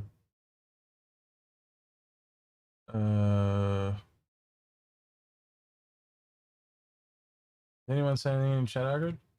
Could help me? Nope. I guess, Pete, might be a good idea to set it up without showing it. Oh, I don't care. Thank you, Pete. I don't care. It was more trying to set it up and initially say, hey, how do we do this? Yeah, I don't know how to do it. Pete, do you know how to log out or not? Yeah, as I said, I didn't. Pete, now's your chance to come in and tell us. Yeah, come in and help, Pete. We'd love you to come in. Yeah, Pete, come help. Pete. Come on, Pete. Prove that you don't hate me. You keep saying you don't, but every time I say come in, you never come in. Yeah. You're giving me a complex. You're making me sad. Making photos of puppets and everything. I know, turning me into a Muppet. Yeah, he's literally made him a Muppet. You Muppet, you. Anyway, I don't know how that's what you wanted to say to me, isn't it? You Muppet. And he still won't join us. He'll say, "Oh no, I've got to go to bed now. It's so late." Yeah, come on, Pete. You know you want to. Anyway, I'll move on. Yeah. So yes, we are getting scanning for caves. Cook 2005 says, how should Hull and D owners get compensated? Capital ships now large. Will the cabs be the same as a Hull C? I knew the loading time for a Hull E would be long, like a refinery job. You would come back the next day, week. We've always known the loading time would be long. What's next? No large bases because they take too long to build. Hull E now 15% of what it used to be. That's a nerf. It's been balancing gameplay. The ships hadn't been brought out. Things always says, ship everything open to change. Are they still the biggest ships in game in terms of cargo? Yes. We don't really know whether they're being shrunk down to large or sub-capital. But we know that the cargo capacity was too big for what the game was, where they thought the game was going. And so they've made that call. Should they? We don't know what the cabs will be. We don't know how they'll be. We don't know whether they've got extra defences or other stuff. We just got to wait and see. I would like to think that with the cost of the ships, that they'll also be significantly better. They'll be upgraded in other ways. If they were X price because they, $750 for an E because it was that much cargo and you reduce the cargo to make it only 15%. What are you adding to that ship? What's going to be added to their ship to give it that price value? And it'll have something. What? I can't tell you. Will it have med beds? Will it have a snub ship? Will it have more PDCs than a... Yeah, there's lots they can do. All right. As they concept the ships, but I can't tell you because they haven't finished building the ship yet. Right. I had to re-download it all over again, which is like another 10 gig. Yep. Apparently the only way to do it is to actually remove the entire thing off your Steam library, then re-add it. So we'll see what happens. But yeah. Yeah. I'm sorry, Hook, I can't give a better thought than that to what I think is going to happen with the Ds and Es. They were priced based on what they gave and what they had and provided in terms of cargo. That's been reduced. But we don't know what else was really there, so we've just got to let them individual. Realistically, it's like the Crucible and Endeavor. They were designed in the time of the older metrics. So again, you realign those metrics, the cargo numbers just come down. That simple. And look, if the Endeavour had not had its pods all sold, that'd be a different story. Those pods that they sold are already a nightmare because they sold them. They've got to deliver on them. I guarantee you, if John Crew did that over again now, they'd probably there'd be three different ships. It'd be 3 different ships. That'd be it. It'd be a Hope, Discovery, and a whatever the other one was. Yep. But yeah, I 100% agree. There wouldn't be any bods. That'd be done with. But yeah. So we just got to let them. We just got to wait and see what they do and see how they balance it. Yeah, look, it might be the same cab as the C. It might be. Can't tell you. Don't know. It'd be the last. So yeah. Thing that I've got to. Marty and Stalin says, the Drake Cutter represents the first of a new class of generalist ship. The law seems to put the BMM as a capital generalist. As such, do you think it'll get crafting capabilities? No, because I don't think the BMM is a generalist. It's a market ship. It's a more. It would. It's got in one case. The shop has a fabricator in it. Yep, the shop has a fabricator. Or I suppose in the hangar for repairing the... Yeah, I reckon that's more likely to be hand repair, to be honest with you. And I would go down to hand repair. Yeah. Changing out components and stuff. But that would be as far, Yeah. It's whatever they allow the shops to have. So if you have a shop in it and it's a fabrication shop, if it's a shop that... old ore. It does have a hangar. Yeah. It does have a hangar and a cargo bay and a garage. Well, you could also just put a vehicle that's got. You could put a vehicle, or you could just put a fabricator in the cargo bay. But you got to also remember the Banner Enmeshment has a very tall cargo bay. So putting a fabricator in, you're essentially giving up all the cargo above it. That's a lot to give up to get a fabrication unit. Indeed. Also, it's a drawback to that ship. You really want to have everything in boxes if you can help it. Yeah. All right. You want to stack it. Yeah. So try this again. Playing music again, but apologies. Did you guys did chat hear the music before? I was trying to turn it off really quick, but nope. Kuno says, or Kuno-san says, question. And most people in our audience will know the answer to this question. Endeavour, Discovery, or Odyssey? And the answer is clearly the Endeavour. I still think they're 2 different ships if I sit here and think about it.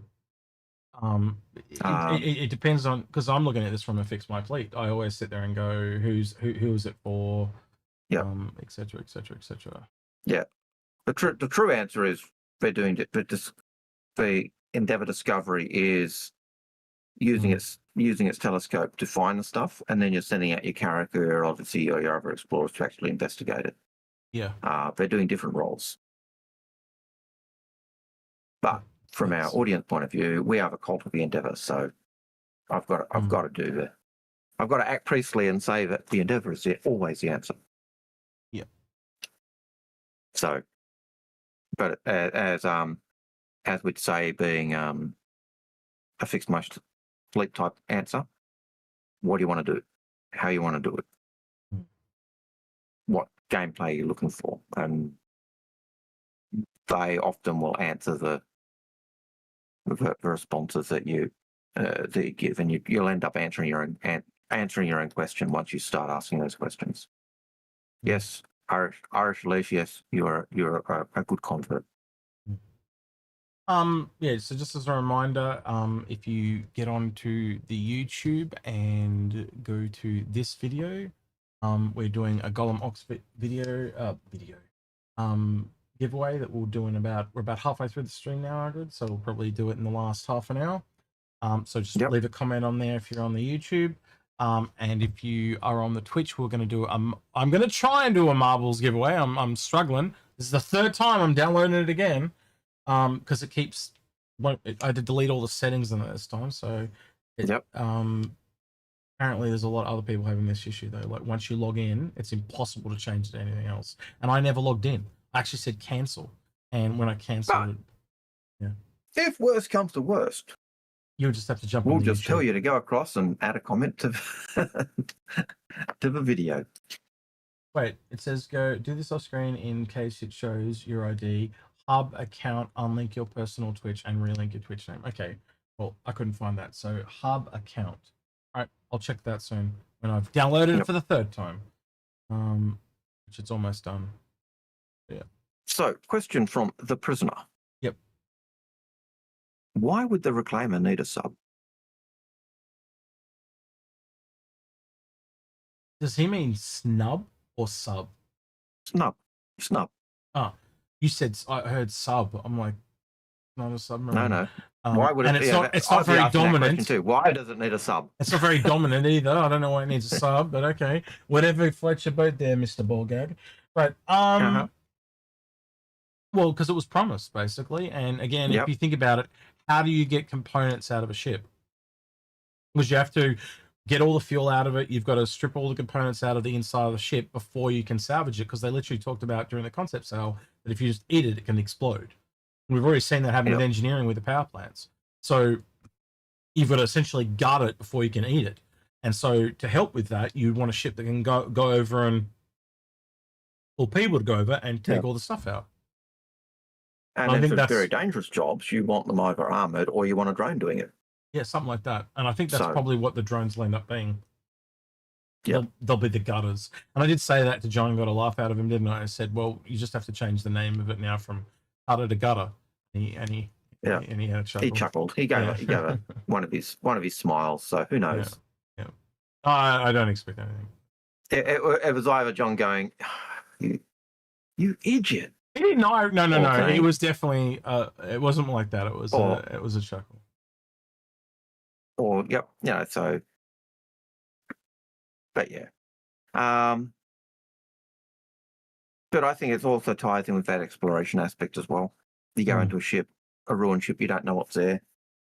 And so your little snub or your outfit enables you to do that.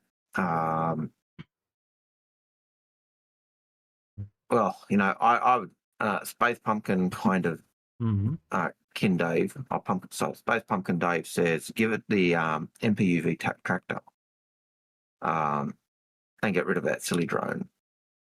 Well, it needs the drones as well for sucking out the fuel and doing the ammo. So it does still have the drones. And the Carter was besides the drones. So just be aware of that. But I think the MPUV tractor, if you looked at the original version of the MPUV, every MPUV originally had kind of a cutting torch and an arm. And the arm was so you could hold things thermally or do minor repairs, and the cutter was so you could actually cut things out to free pilots from ships if you were doing retrieval, or you could do minor repairs on a ship like an Idris or a Javelin. So, the guns damaged beyond repair and you've got to cut it off so you can put a new one in. They were the types of things that were originally said, and the MPUV, when it came out, they didn't add those features because they couldn't at the time. I think the MPUV tractor is the acknowledgement that, the claw just didn't work. And so they went down the tractor line because tractors work better. Hey, I got it working. Thank God for that. Right. I got it logged in on the Inforunners, so we'll be good to go. I did notice it as well. Hopefully. Oh, wait. Maybe not. Yay! I got it working. Look, it's just Inforunners now, so I got it working. Right. I've never done this before, so we're going to do it by hand when we do it. But we'll do that in about an hour's time. So, good to go.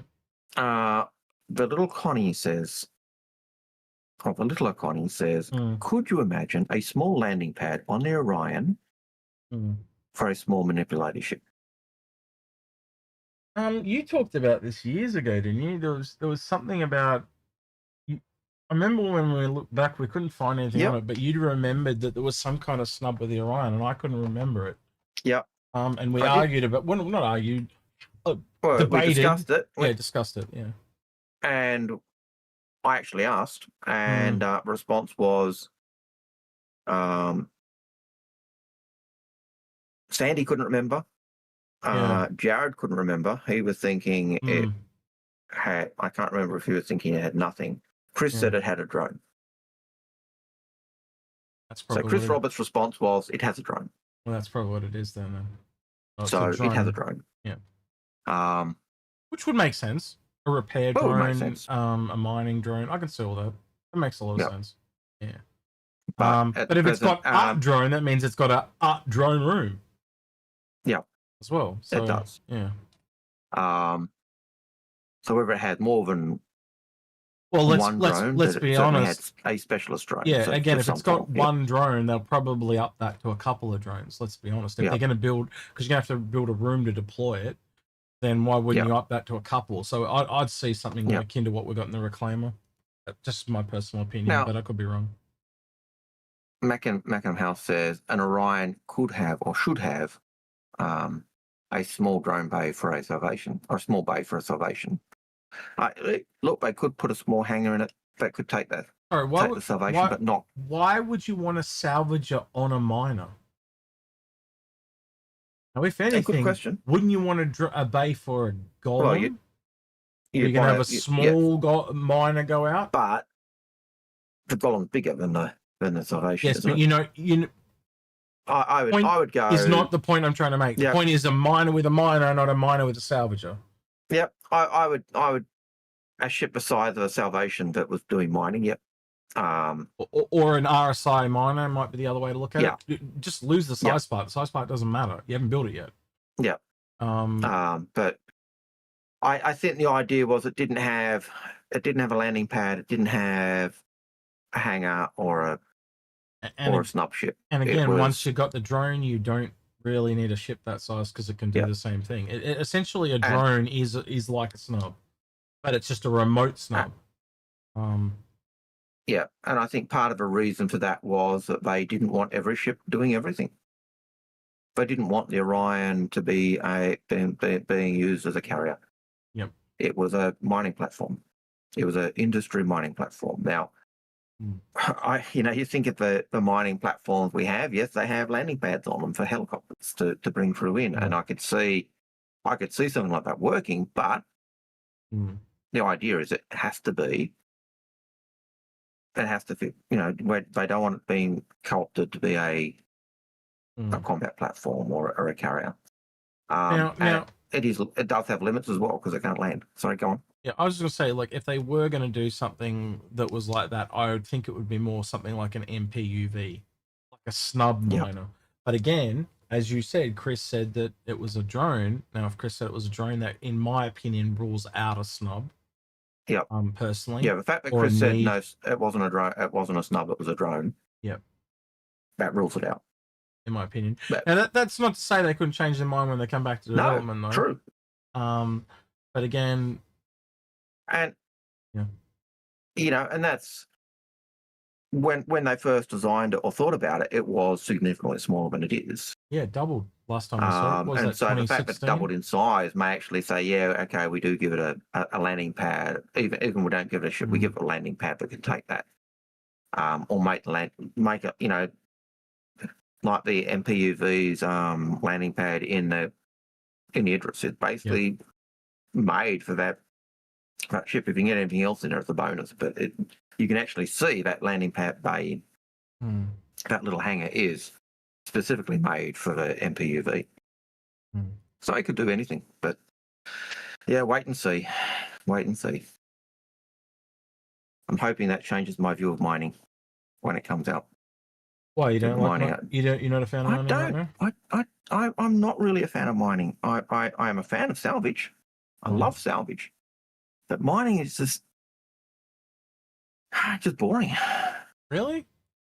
I just find it boring, yeah. I obviously need to go out with John or but I think that's a part of it, Algared. It's kind of learning, like there's no way to fully know what a gameplay is going to be until it arrives. No, you know what I mean? And until it arrives and you start doing it. And I've seen people that are like, I think I talked about this before. There was a guy, Yep. it was an org A fighter leader, pilot. and he was their head combat guy. And this is back like a year ago when they were doing the test for engineering, and he really got into it. And I'd love to go back now and actually talk to him and say, like, are you still really interested in engineering? Because basically, like, does that mean he's just going to leave combat behind and become full on engineering? And again, that's just a really good point of that you don't know what the gameplay is going to be like 100% until it arrives. And again, I know you did like the sound of mining. Yeah, and I like the idea of mining and that, and salvage. I thought was going to be that boring. Yeah, but it's gone the other way. But I really like salvage and mining. I go, So, yeah, and I think part of it with mining for me versus salvage is mining. You go up, you fracture a rock, you suck the rock. This you go with. Salvage, you go in, you strip the weapons off, you strip the components out, then you scrape it, then you fracture it, then you. There's a lot more steps. So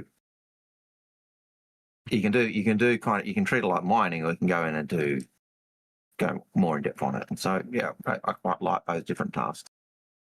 And I find painting or scraping the holes quite therapeutic. It's like painting, like coloring in all the lines, Fishbowl says mining is more about that chase. Yeah, but Salvation's got that in as well. Not Salvation, but Salvage has got that in as well. That chase to get that wonderful ship to salvage. You find a reclaim of its game rules or drifting in the black and it's not being scraped. Mate, you make a bucket load. You find an Idris in that. Mate, you fill up just on RMC, and that's in a reclaimer. It's not to mention all the weapons you rip off the damn thing. So the chase is still there, and you get that giant pay rock. So, but I get it, like it just doesn't. Mining just doesn't do it. All right. Next question, please, Algared. Next question. Cameron SC says, what are your thoughts on the Galaxy? What module do you see most players using in the future? I have one, but I'm not sure I need it. I have an Arastra, an Ironclad. Should I make it a dedicated medic ship? I'll let you take this one first. Well, if you got those three and you don't have a medic ship, then yes, seems fine. Because it gives you tier 1, tier 2, tier 3 bed. It's a small hospital. But again, what do you want to do in game? It's the age-old, what three thing do you want to do in game? It's the age-old fix my fleet question. Yeah, he's kind of hinted at the medical, but like, again, as a medical ship, say, opposed to something like the Apollo has the flexibility to kind of cover everything. But you got to choose what you've got. So you get this much smaller package, but it can potentially do everything. But you're going to be stretched thin if you've turned up with the wrong things. The other side of it is the Galaxy turns up and you've essentially got this module, but with a whole ship around it with all this extra crew, but it can do everything. It's going to have a nurser in it, probably, if it's a medical variant. It'll have a C8R in the back. It'll have every single bed that you can have, but it's almost like it's overkill, right? Yeah. So it goes from one extreme to the other. But it'll be able to do everything, right? That's the cool thing. Now, as for the Galaxy itself, I think it looks really cool. I think it'll be really cool, like the Perseus and stuff like that, as the look of the ship, right? My problem with the ship is the actual modules, right? I'm not a fan of any of the modules, right? I don't see myself using the medical stuff because, again, I've got an Endeavor. So, again, I would just take the Endeavor and earn down. The Endeavor is technically cheaper at $350 currently. This is $375 without any modules as well, so that definitely makes it more expensive. So it tells you that the Endeavor has to go up in price. Like, it's utterly confirmed for me now. There's no longer a rumor. It is 100% confirmed. But the other modules, now the refinery, again, it's a large ship. Going to be nice to have. But that also tells me that there's more than likely a capital refinery ship coming. Yep. And I've planned for that. And that's what I'll be going for. The other module is the cargo module. Well, I've got a better merchant. I've got a whole seat. Yeah. Take your pick. Any of those are going to be better than that, right? Yeah. And then the last one is the manufacturing module that you and I'll take the blame, but that we got I got in John in trouble for. But again, as we also found out there, then I'd want the build for that. I wouldn't want that because a variant is stronger than a modular ship. So when you run all those through, just none of those modules personally appeal to me. But hang on. The last part I'll add is because they're modular, though, all those ships above those won't be modular. They'll more likely be niche, right? So, but as you said, niche ships are stronger. So what do you want? And that's going into what you're saying about the Fix My Fleet thing, is do you want a ship that kind of does a little bit of all of those, or at least has the potential to switch between them, or do you want the better one? And it's kind of like the Endeavour and the Caterpillar. That's how I see the Galaxy. And we made a lot of comparisons between the Caterpillar and the Galaxy when it came out. And I think that's the question you have to make a personal question. Put aside the manufacturer. It's like, what does the ship do? Do I want the flexibility of modular nature, or do I want a better focusing? Because if you look at those three modules and go, not interested in medical, not interested in cargo, but all of a sudden I am really interested in refinery, then wouldn't you want a refinery? But if you can look at all three and go, they speak to me, then you want the versatility. That's the answer. You've got to look at it. It's a personal answer. Yeah, and to pick up your point that we made when we looked at the Galaxy and the Caterpillar, if you take the cargo pod on the Galaxy and then compare it to the Caterpillar, strangely they have exactly the same cargo. Yeah. Yeah, and as we said at the time, it's like they basically just went, we could make another Caterpillar. And that's basically what it is. It's an R-side version of a Caterpillar. Yeah, so if you're not a fan of Drake, the Galaxy, I imagine, would absolutely speak to you. But by the same token, you start to look at the modules that would most likely be available on a Drake ship, and you start to think of salvage, cargo. What's some other ones we've got there? We've got the Golem.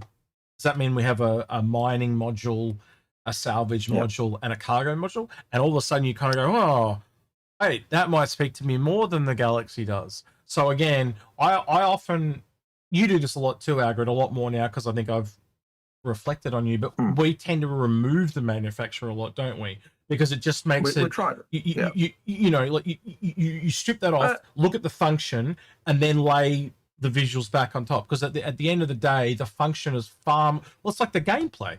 The function is the gameplay. So what's more important, the gameplay or the story and how it looks? And you always fight me on this, but it's a flavor taster, the visuals and stuff like that. It's all secondary to what the gameplay is. And for me, I can do that with all the ships, and that's why I like almost all the manufacturers, and I want them all to be good. You know, that we need them to be anyway. Yeah. So So hang on, hit us up. Hang on. First time chat. Persuaded Terror says, I would argue the Galaxy will be a better and more flexible medical ship than the Apollo. Yes, yes, but then as I said, it's physically a lot larger as well. Again, if I go ahead, Algared. I'll do this while you. The thing with the difference is the Apollo, you can either have 6 tier 3 beds, or you could have 3 tier 3 and 2 tier 2. Yeah. Or you could have 4 tier 2, or you could have 2 tier 1. So in another way, let me simplify this, Algared. So essentially, you can have more tier 1 beds on an Apollo than you can have on a Galaxy. That's what you're essentially trying to say. The Galaxy will have, if you do that, more tier 2 and tier 3 beds. Yep. You can have more tier 3 beds than the Galaxy, but the Galaxy will have more tier 1 and tier 2. I'm just trying to simplify what you're saying, because when you simplify it down, because you're trying to explain every little detail, and you're going to lose people in the visualization. It just means yes, you get more. You got the opportunity to be have more variation or more choice, but it then gets down to what the ship offers, and so it's twice a bigger ship. That's the thing. So how much extra fuel are you going to be paying for? How much extra components? How much extra wear and tear? Don't have the this is 2 crew. I know that this is like 4 to 6 off the top of my head. I'll double check it. Mm-hmm. I don't know the ship name just left my head. Galaxy. Main brain, no, we're not actually saying more beds is better. We're just saying you've got different choices. You've got it's literally different choices. It's player choice. So you've got more customization in the Apollo. This you get essentially almost like one of everything, and I know that's not exactly the case, but it's like one module of everything, right? I think you would agree with that term. So it's kind of like you get one, because over on there you get 2 modules and you pick which modules you have. Here you're just given all 3, one of each, but you can't change them, right? So you get 1 tier 1, 2 tiers, and 3 tier 2, 3 tier 3s, right? Yeah. But over here you can change them all to be any combo you want. But again, you could turn up and have the wrong thing. But again, half the ship, a third of the crew. This is ready for everything. This can be ready for everything and more. So I would almost argue from a medical point of view, the Apollo is more flexible.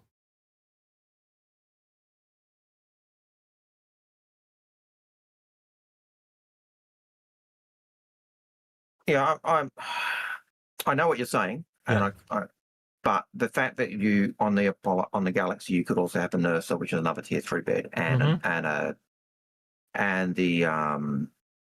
C8R as well. The C8R. But that's only on tier 3s. As soon as it goes to a tier 2 injury, that all disappears. Yep. So so you've got because here's the other here's another way to look at it. You put all tier 3 modules on this, and you put all tier 3 modules on that. That's actually got one more tier 3 bed. You see my point? So it does make it's more flexible. I didn't say it's better. I just said flexible. No, you sort of flexible. Yeah. So Cobra TV, thank you for rating. Awesome. Oh, hey Cobra. Love having you, and thank you for joining us. Good to see you, buddy. Long time. Yeah. What are you doing? Most appreciated. How many times did he crash today, chat? Did he crash? It was crashes. Glorious explosion. Yeah. We're just talking about the Galaxy versus the Medivac here. In a debate, as usual, between me and Algared. Yeah. Although crashes not as great as your crash in the Wolf. Where you face planted a planet, basically. Yeah, I think I've got. Oh, we got plenty of time. Bang! Yeah. It was that quick. It was a very quick ship. We did not expect it to be that quick, and I got and he killed everybody. Benefit of the form. Benefit of the people rating too. I'll just talk about this real quick. We're going to be giving away a Golem in about 40 minutes. Golem Ox on YouTube. If you go on to this video and just leave a comment. And if you're on Twitch, we're going to do a game of marbles, and then I'll do a spin the wheel between those 2 people, and whoever wins gets Golem Ox. That's what we're going to do. Good to see you well though. So Cobra. Twitch will be chosen by marbles, and YouTube by comment. Boring shark comment. Yep. Yeah, because we're Nightbot. No. Yep. Next Riverdale. Asking your guys' opinion on 2 concept ships. First, the Liberator, shipping ship, and the Galaxy, which we've strangely just been talking about. Where do I stand, and where do I believe they will be useful? What was the 2 ships? The Galaxy and the what? But Liberator, our shipping ship, and the Galaxy. Again, Galaxy is just going to be in its versatility. It falls under that jack of all trades thing, like all modular ships. If you can only buy one ship, you want to make your money go further. You buy something modular, and hopefully all 3, whatever the modules are, they speak to you. Whether it's a Reclaimer, Endeavor, a Caterpillar, whatever, you're trying to stretch your money further. Yeah, right? And that's the advantage of ships with modularity. Yep. But the thing is, we also know from what John and Ben have said in the past is that ships that are specialists that only do one thing, they're going to be better at that job than, say, a variant. And they're going to be better than a modular ship because of just the way that balance works. Pretty much like tier lists of beds, aren't they? Yeah. You're essentially bespoke, niche, specialist, whatever you want to call it, modular, and then variant, then modular. Yeah. Yeah. So, and so you got to expect that. So, if you're looking at a refinery ship, yes, the Galaxy has 2 large refineries or whatever size they are, but it's not going to be as good as a specialist ship that is doing refinery. And it's just the way it is. It's the way they try and get that balance. But the advantage is it gets the ability to do different tasks. It's not just the module. It's not just a refinery. It's also first aid. It's also manufacturing. It's also the cargo hauler. So it's got a whole pile of aspects. Really good question. Spakes Batelli. Normally we type question to ask a question, but I just saw that one and thought it was interesting. He said, "Is the module for the Galaxy available to buy?" I don't think they've ever been sold again, have they? I don't know. I've never really looked into that. I've never really looked. Yeah, I've never really looked. I'd have to look. Yeah, I'm not too sure. But yeah, but hey, yes, Bops, hope you're doing well. You're welcome to jump in and join as always. Join us, Pops, if you would like to. You're more than welcome. As we say every time. But yes, as there you go. Raider from Cobras TV, Margoldier 60. That is a very complicated name, so you might want to. Margoldier. Yeah, you might want to think about rewording. Says yes, it was at AIE. So yeah, the modules were available at AIE. Thank you for that, though. I really appreciate you letting us and chat know. Mag. All right, we'll just call him Mag. We'll just call him Mag. Right, thanks, Mag. Mags, yep. We should have Australianified it like we did with all of them. Anyway. And yes, prisoner, like Ben and John have said, specialists will be better at their job than other ships. So, all right, moving on. Next question, please, Mr. Algared. Nova 42 is our next question. Asker. They say each month seems better than last year. Do you think the trend will continue for December? Yes, talking funding, I believe. Yeah. Maybe not the best one ever. I think it'll be pretty good. But they're up there. I think all of us are expecting next year to be a very big year for Star Citizen with Squadron. Like, I can't imagine. Like, do you on the funding tracker Algared put sales of Squadron 42 into the monthly?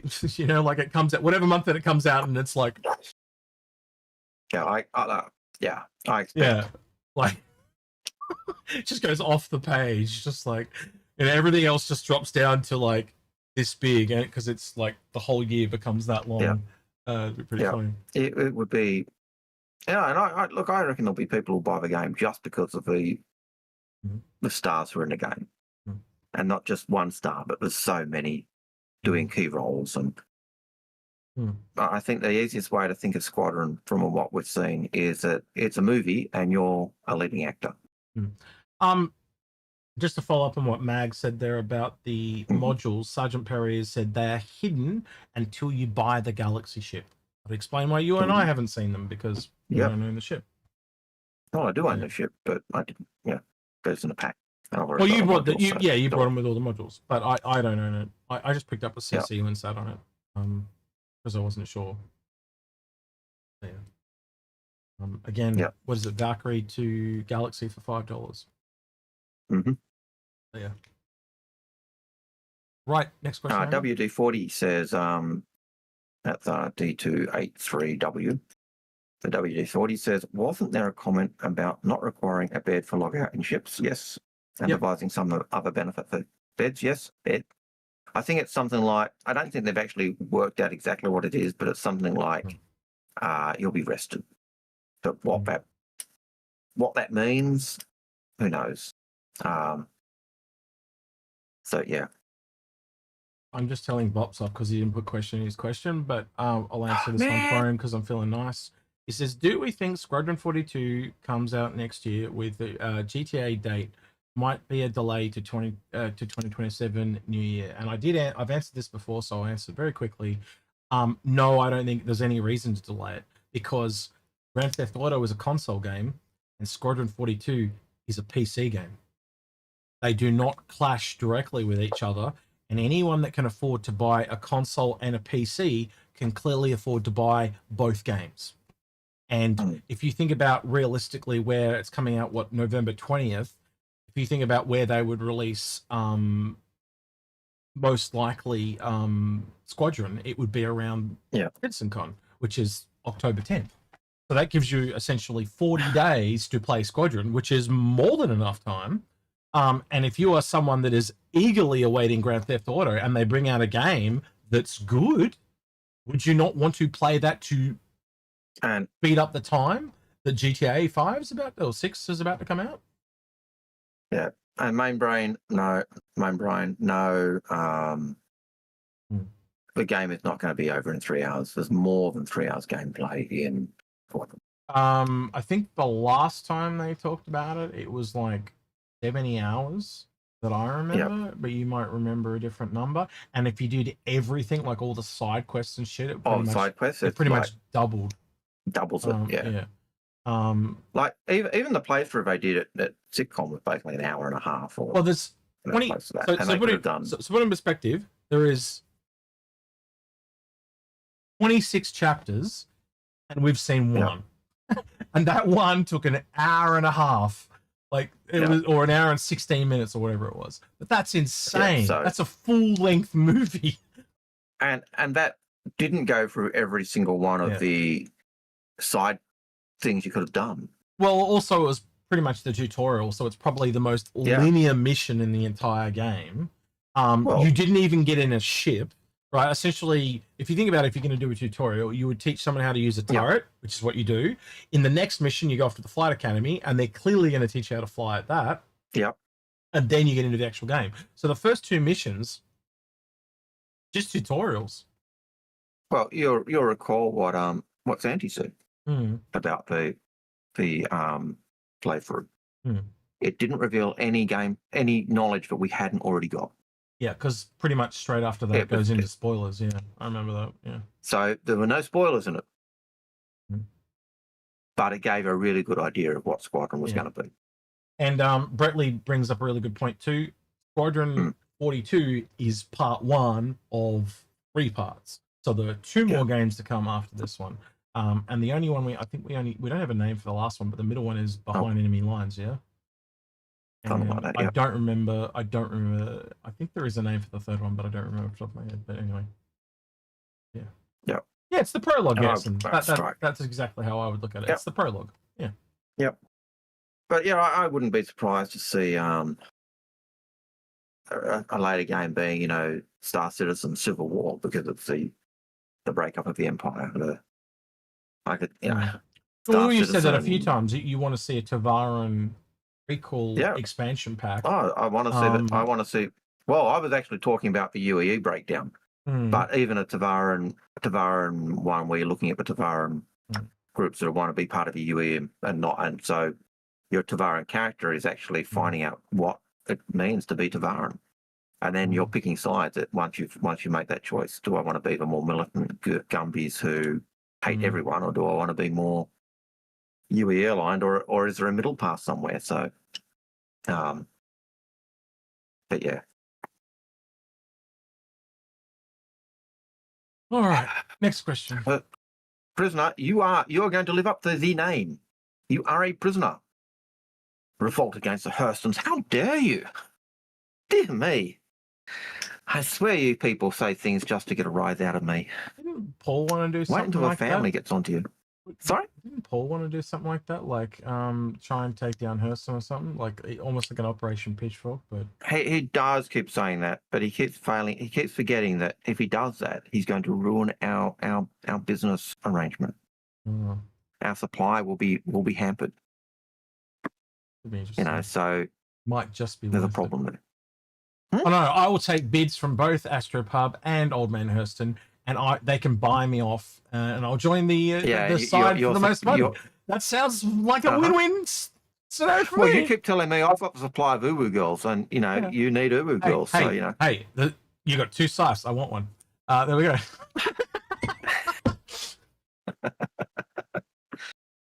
Dear me. Forgo says, what kind of ship and from whom would you like to see a starter at the beginning of next year?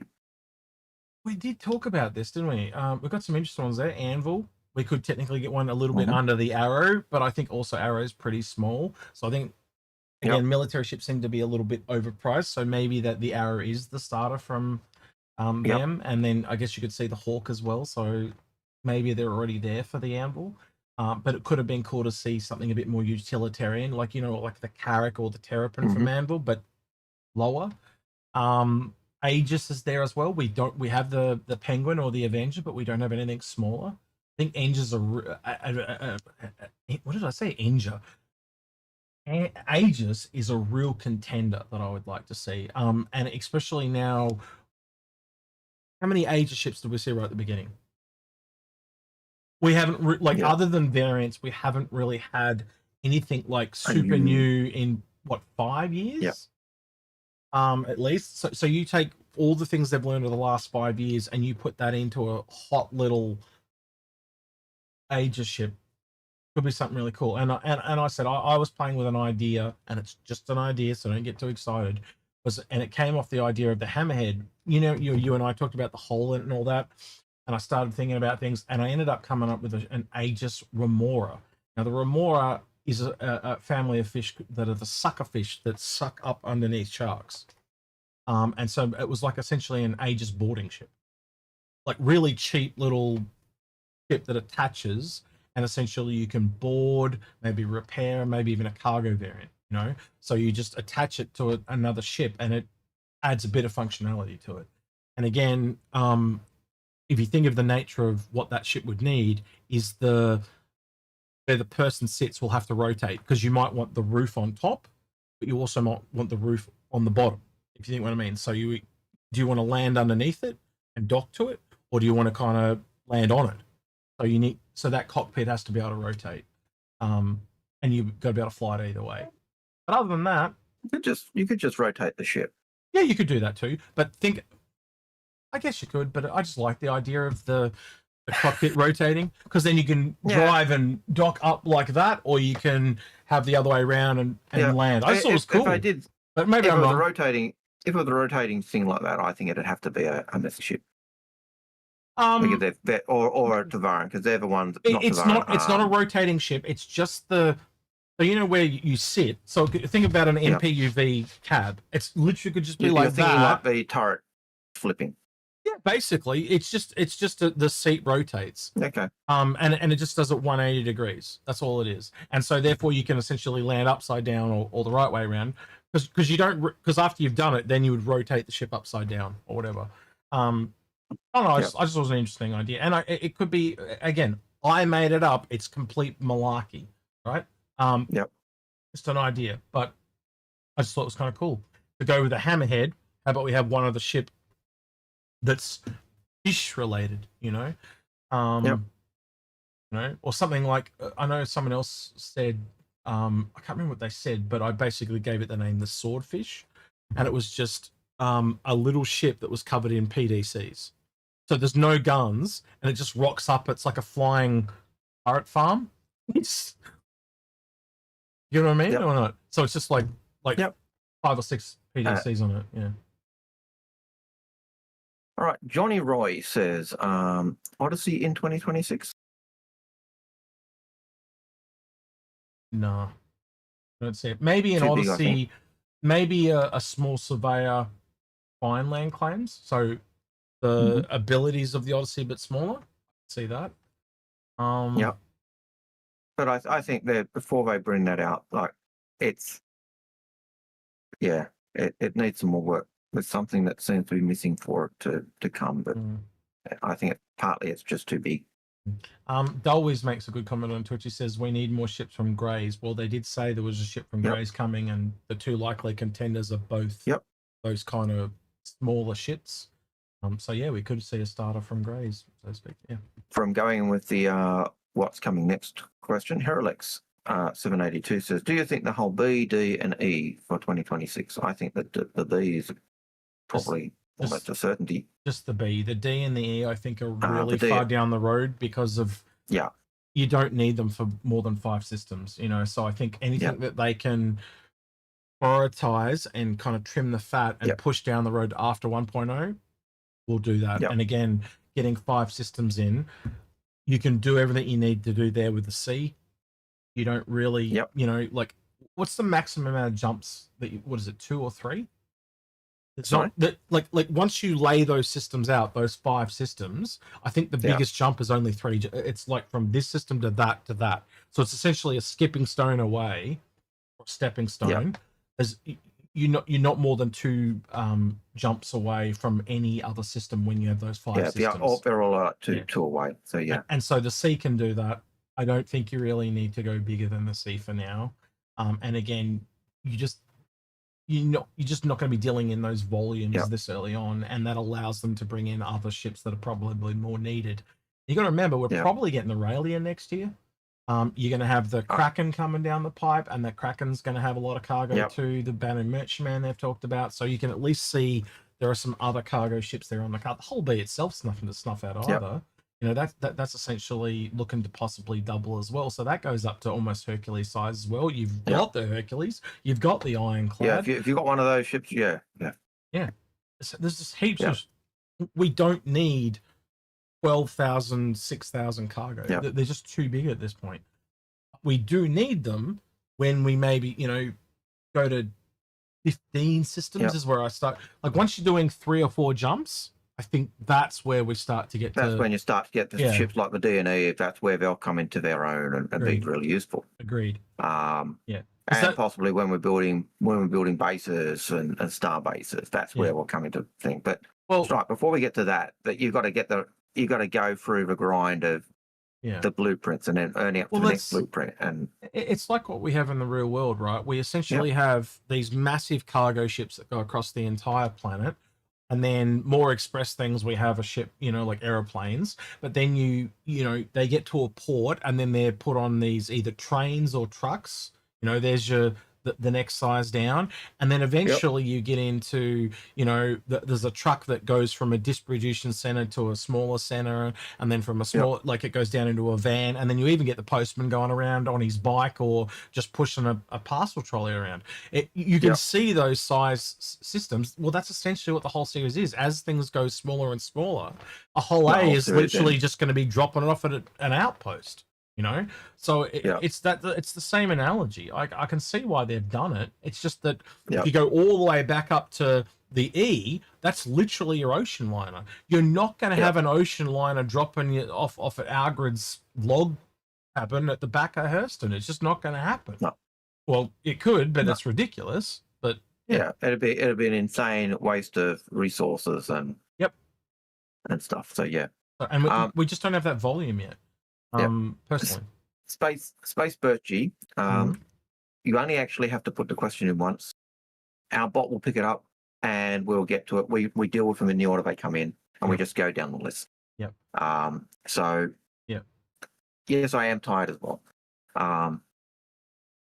So just be aware of that. There's no need to post a question a dozen times because it just clearly ticked him off because he's seen it multiple times, and that's his teacher. If that's teacher Algared right there, I can see it. I'm just letting you know because it's that. Oh, you haven't answered my question. You haven't seen it. We do see them. Yeah, but that's how you deal with kids, Algared. And you're used to dealing with kids. That's why I said it's the teacher in you that's coming out. Dear little shit kids, always asking questions. No, nothing like that at all. Okay, so the medicated dedicated citizen, right? Says, with rearmory fuel repair on board, do you think the next Anvil ship will be the Liberator, or will they surprise us with the Crucible? I think it would be safe to assume that when they work on something like a bigger ship like a Liberator, they would probably work on something new Anvil adjacent. We've seen it before. It's like what we said with the Consolidated Outland ship and the Pioneer, a Drake ship, the RSI ships. Like it's just a given because it allows them to work on multiple style guides at the same time. And I think you would agree, Algared. the Liberator has a little bit of a different external look to some of the others. It's a little bit more, it's Star Warsy like the other Anvil ships, right? But it's more imperialistic as opposed to the more Terrapin, Karaki look. It's more metallic. It's almost leaning a bit towards Misk. That metallic look, you know what I mean? So I'd expect something. Hell knows what it's going to be, but you know what I mean. What's so funny?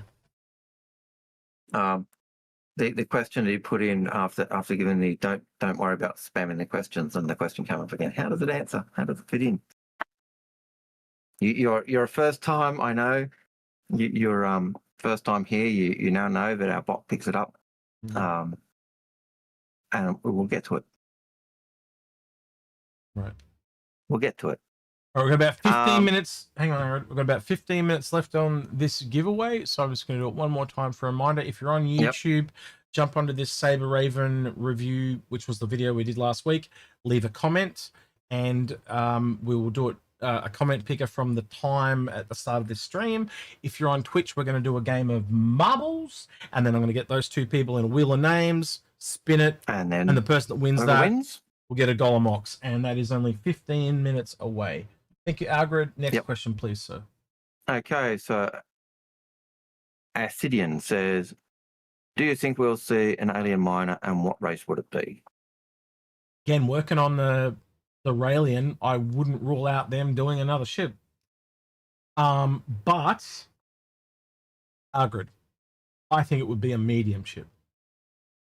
Because we're already kind of a medium-sized ship. If the Raelians are large, we know it is, and and we got a Sulian that's small. Yep, I think the obvious hedge of bets would be a medium. Yep. Yeah, and I was thinking Xi'an would probably be the one they'd go for because they're the most developed in terms of what they do. Yep. So, yeah. Herolix 782, trying to go through these a little bit quicker so we get through some of these. No problem. Battle Cruiser Godzilla for Invictus 2026. Godzilla. Actually, there was we looked up. Me and Grim were using the AI to look up names for the battle cruiser, and the coolest one I heard was the Thunderbolt. And what I did was I cross-reference Anvil, all the names of Anvil ships with World War fighter planes and boats and all that type of stuff. And there was a lot of names that came back, but the Thunderbolt sounded kind of cool to me. I don't know. I got to put that back to you. You're the World War II boffin. Yeah. What would you? Is there any names that stick out to you as one that you would like to see? Yeah, Australia. Australia's own battle cruiser was just called the Australia. Yep, called the Australia. We scuttled it in 1925. I don't think they'd do that somehow, but no, but you know. We scuttled it in 2021 or 25, part of the Five Nation Treaty pre-World War II. And the other prisoners picked up on the other point I was trying to make, it also relies to the Thunderbolts TV show. So it's another kind of sci-fi lore that it taps into. I think that's kind of cool. The old puppeteers. I think that'd be kind of cool. No, about Thunderbirds, not Thunderbolts, but yeah, it still ties in. Close enough. Close enough. Yeah, I'll give it. It's close enough. Like I said, it's actually, you know. Tip of the hat. Anyway, Signal 30. Tip of the hat to you. That's right. Tip of the hat. Tip of the morning to you. Signal 30 says, do you think Star Citizen will be available on Amazon Luna before or after Amazon buys CIG? Amazon Luna, that's their kind of gaming cloud thing, isn't it? Yeah, probably. I think you'll see Squadron pop up on a lot of services. I'm going to be honest with you, and I don't think there's anyone that wouldn't rule out consoles. I remember Algared said this many times. Every single game Chris has made has appeared on a console. At launch, probably not. You know, within a year or two, yeah, absolutely. Because again, you're leaving money on the table, and again, it's a single player game. There is no direct interaction between. Like if I play my game on my PC and Algared plays his game on his PC, where is the interaction there? There isn't. But as soon as you go into Star Citizen, that's different. So there's no reason you can't put it on a console and hope to convert that person over to a PC to play Star Citizen. And again, we've seen that with games before, but I think you'd agree with that, Algared. Cool. Yeah, probably. Although the question was, do I think Squadron Star Citizen will be available on Amazon or Luna after I buy it? Not. But yeah, I think we'll see. Isn't that a console only thing? So probably not. No. Thank you, Meat, for the subscription at Tier 1. They've subbed for 4 months. Thank you. Most appreciated. Appreciate it. Okay. Kragan says, do you think they will add crew to the Liberator? The concept is 2, but it seems pretty clear it's 3 to 4 crew would make more sense with a ship that size for engineering in mind. Yeah, we talked to the military guys and they think it's going to turn into something more like a FOB because its old design was clearly meant to be a ferry between the jump points. Jump points have essentially changed. They did say it was entering pre-production that does show a bit of reworky type mentality.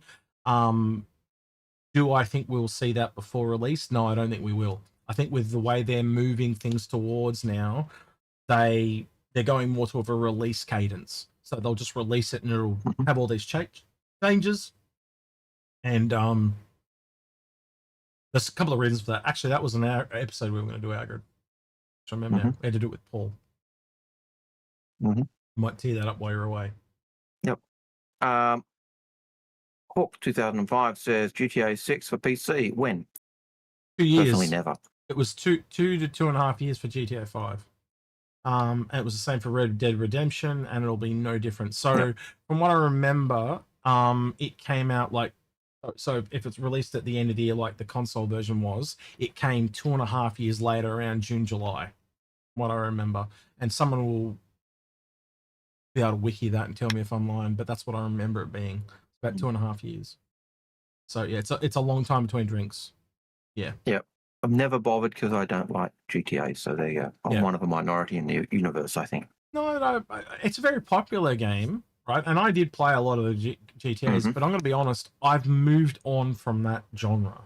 Yeah. I played a lot of the original ones, but like I bought the last one, Grand Theft Auto, and I played it probably halfway through 3 or 4 times trying to get through the story, but I just got bored with it, and then I moved on, and then when I came back to it, the save files had been deleted, so I never ended up finishing it. And I just got sick of it.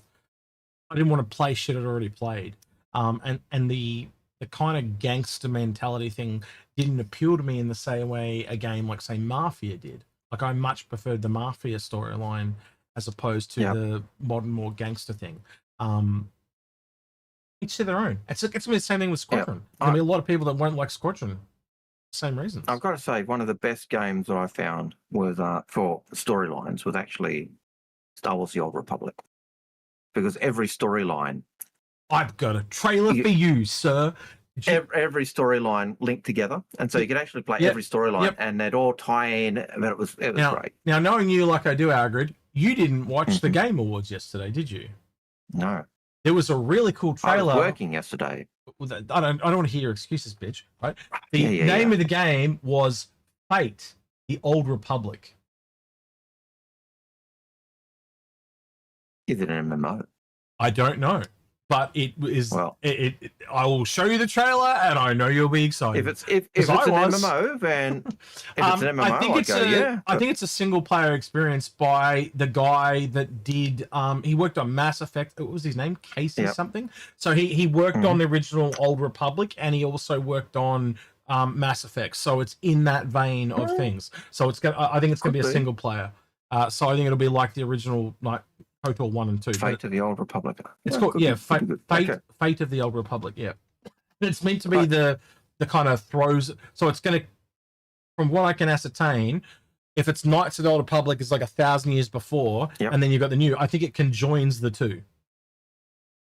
So it's essentially the closing down of the Old Republic and the start of the New Republic.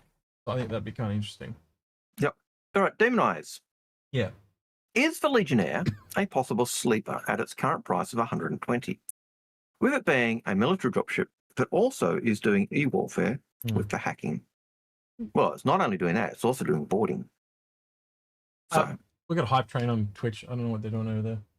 Thank you, Space Snowbee with the tier 1 sub. Okay, yeah, cool. Sorry, I hate that thing going off. It distracts me. Space Cowboy, loving us. Thank you.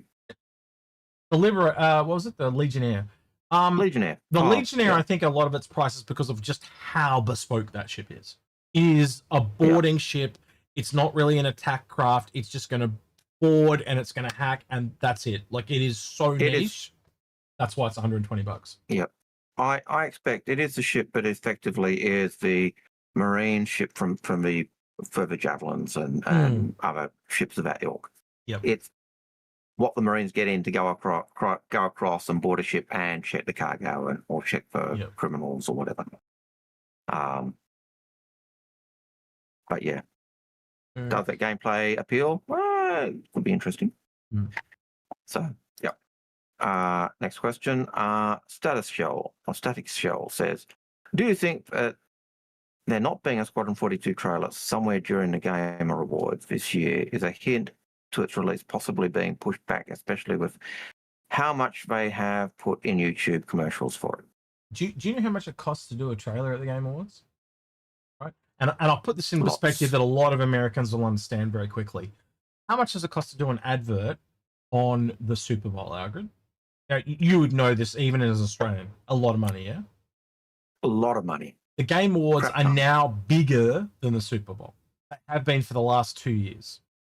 So how much do you reckon it costs to put a trailer on the Game Awards? And the other thing is, look, I can remember I did watch Game Awards years ago, and I can remember seeing that there were games that came out and were advertised on the Game Awards, and like, you didn't hear anything about them for the next 2 or 3 years. And then you got them and thought, I remember seeing that game. Yeah. So it's not as if it's something that's really needed. Let's do this, Algared. Hang on. Let's just ask you. Would I rather CRG spend their money? How much does it cost to put? Would I prefer Star Citizen spend their money doing, developing the game or now making an ad? And the other question I'd ask you is, would you want to do a trailer to say it's coming or that it's out? I think you're far more likely to see one next year. But look at that. A 60-second trailer can reportedly cost up to $450,000. That's insane. That's a third of our income this year. No, it's not. We're in millions, aren't we? Yeah. We're up to talking Star Citizen's income, not ours. Maybe it would be worth it. I don't know. There you go. Agent saying a 30-second Super Bowl commercial is $7 million. But again, based on that, 60-second trailer is $500,000. Yeah. For the Game Awards. Yeah. Not quite Super Bowl, but still getting up there. And I would say would I rather CIG spend $400,000 on? And the more popular that becomes, the more expensive it'll get. Yeah. That's again, a lot of the trailers only go for like 30 seconds too. They don't go for that long. So again, I personally, again, we can do a poll if you want, but I'm gonna be honest. Would you assume that you would want to have it when the game is out ready to buy rather than to say it's coming? And I think, because again, there were trailers there last night that were literally for games that were coming in 2027. Yeah. So 2 years away. And I'm like, more money than sense. Like, I'm going to forget about that shit tomorrow, not 2 years from now. I think, I don't think when they do ads like that, that's not for us. Yeah. That's really the publishers. That's really to guarantee that publishers' money keeps flowing, because you build up that hype. Or a tax write-off, or just get the marketing started. It's any of those things, but it's not really for the backers. Now, Heroic says, do you think that one day engineering will allow us to weld a shot-off wing back onto a damaged ship? Maybe. You'll have to answer that one again. I said maybe. It depends on how damaged it is and what you're doing with it. Would it make it possible to make it more stable, the ship more stable, so you could actually get back to a main repair spot? Yes. But that's you're talking tier 5 or 6, and we're at tier 0. So don't hold your breath. Patch 44. Will while we are on shields, that was an hour ago or more. While we're on shields, are they bringing back adjustable shield faces? No, except I think the only place we'll see adjustable shield faces will be on the Defender and on Tavaran ships that have the Phalanx shield. All right, it's time for. Is it going to work? Yeah, there we go. Right, I got to check the sound. Game sound properties. That is set to the right one. Can I do settings? Audio does not let me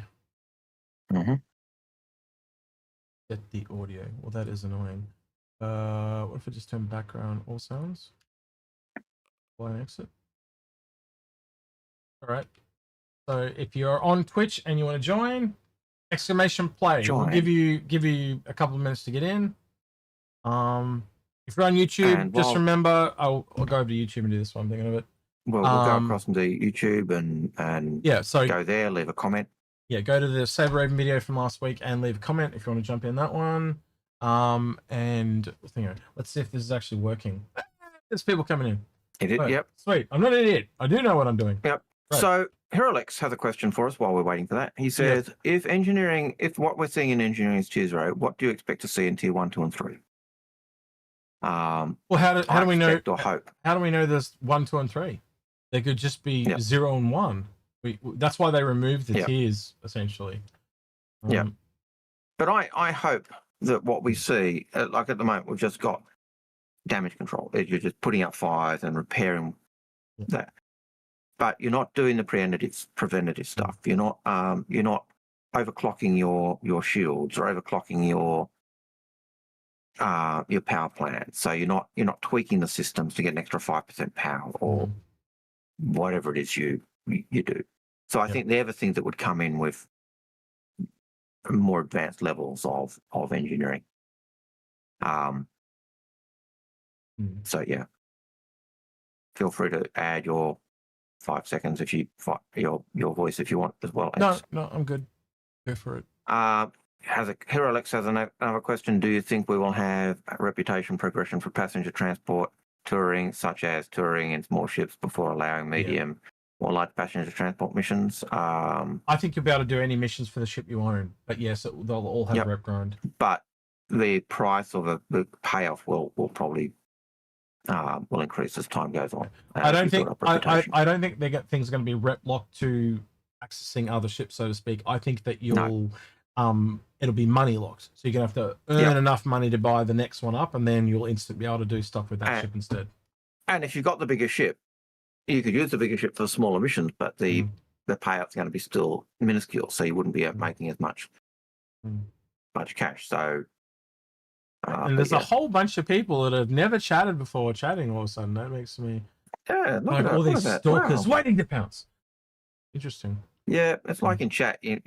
When we turn up in the morning and say hi, and there's like 15 people in chat waiting, and like two people are talking, but there's 15 or 16 or more waiting.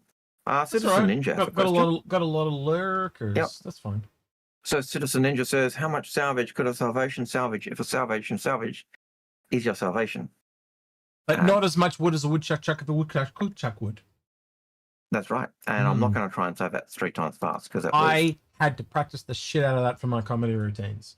That's how you limber your voice up. So I can do that one really, really well. And there's another person that does the people pepper, you know that one? I can't do that one, but I can do the woodchuck. Yeah. But can you do the salvation one? And that's the question. Well, again, you make up your own. Is the Reclaimer a capital ship, or will there be another ship above it? I'd have to look at the component. I think the Reclaimer is a capital, as a bespoke Aegis capital power plant. If you have a capital component, it's bespoke. Therefore, it makes it a capital. So you've only got to have one capital component. and to be usually, and it has, and every capital ship has a bespoke one. So if you look at, say, something like the 890 Jump as an example, it has those two engines, where the Aegis ones, it seems to be the power plant. So there's a similar power plant in the Reclaimer as there is in the Idris. We don't know exactly what it is on the Kraken yet, but I'm sure the Pioneer will be the same. Whatever theirs are, it'll be a bespoke thing. Right, we have a lot of people in. You do have a lot of people. Let's have a look. Qpan says, a Cuddy Red with a green skin shooting blue lasers considered a Christmas tree, a Christmas ship. I suppose you could. Alternatively, a Cuddy Blue with a green skin shooting red lasers. If you want to take it as a Christmas ship, awesome. Haldan ER reduced. What will happen to the Orion? Will that happen to the Orion too? No, because they actually increased the size of the Orion. Yep. All right, Algared, we'll leave this. It's been 5 minutes. Yep. So you've literally got maybe 30 seconds until I hit this button to join. It has slowed down a lot now. So this will be half of what we're doing. Now, I've never done this before. There's meant to be a way to follow the balls. I don't know how to do that. I deliberately picked a space one. I thought that was a good idea. This could be terrible because I know some of these maps can be really difficult. So I'll do my best if hopefully. Maybe I stuff this up, but we'll find out. All right, here we go. That's right. Let me just click start. All right, good luck, everyone. I can kind of move the camera. Oh, there we go. If you can get it started. 2, 1, and go. What the hell? Oh, moving. Where'd they go? Where'd they go? I don't know. Ah! Where'd the balls go? I don't know. I thought they were going to spin around and disappear. They're there. Oh, shit. How do They're very small. Is there a way to get it to follow the leader? There must be a shortcut to this shit. So reading chat, is someone telling me the key to press? Oh, no. Not that I can see. They're just ads, laughing, ad time. Forward swap, sprint, slow-mo, T, view first, 1. Oh, you press numbers. Okay, that makes sense. All right, so Romo players number 1. Right. Oh, he is no longer number 1. Who's number 1 now? The Maka 23. He is shot massively in front. I think he cheated. He was. Oh, there's people dropping off. Oh, they're coming. They're coming. They're gonna get you. Yeah, they're gonna get you. He is slowed down tremendously. Oh. Fella stopped. You contender. Wait, how can you be in the lead? Oh wait, now he's back in the lead again. Oh, I think he's gonna take it. Oh, maybe not. He might get caught. Might fall off the universe. Oh, hit the post maybe. Oh no, he's on the outside now. A bit of speed. I think he's got it. Could be wrong. Oh, spicy. It's a little bit spicy. No, Spicy's falling behind again. Spicy! Oh, the post! He got it. Well done, Spicy. Has he gone through the finish line yet? Yeah, that's the finish. See, it says finish. Yep. So Spicy just pops in. Irish Leech comes in 3rd. Oh, yeah, they're all pulling in. Yep. Let's zoom out. Oh, yeah, okay. So close and yet so far, the Maka. Yeah, that's my first time doing that, so apologies if it was really dodgy. What's going on there? There's like a ball that's like glowing. Is that the winner? I don't know. No. It's just someone. Look, got a UFO. Yep, I don't know. Like a flying UFO ball. He's a fat ball. Yeah, I can't tell you. That was cool. Oh, what the hell's this one? This one's like a green, like a tree. What? Some people change a car. All right. Some people change their ball. Spicy SC07. All right. So now I got to go to the Wheel of Names. So now we got to go to of names. Go to that, and then I got to go. Select the names out of the Spicy YouTube video. SC07, right? And then I'll bring everyone back over to this. I can quit out of this now. So Right. So we're on that one. And then we got to go to the comment picker. No, did I leave it open? There I did. I hope you left it open. There it is. After date, and that would be today. And can I do a time? Nope. The time.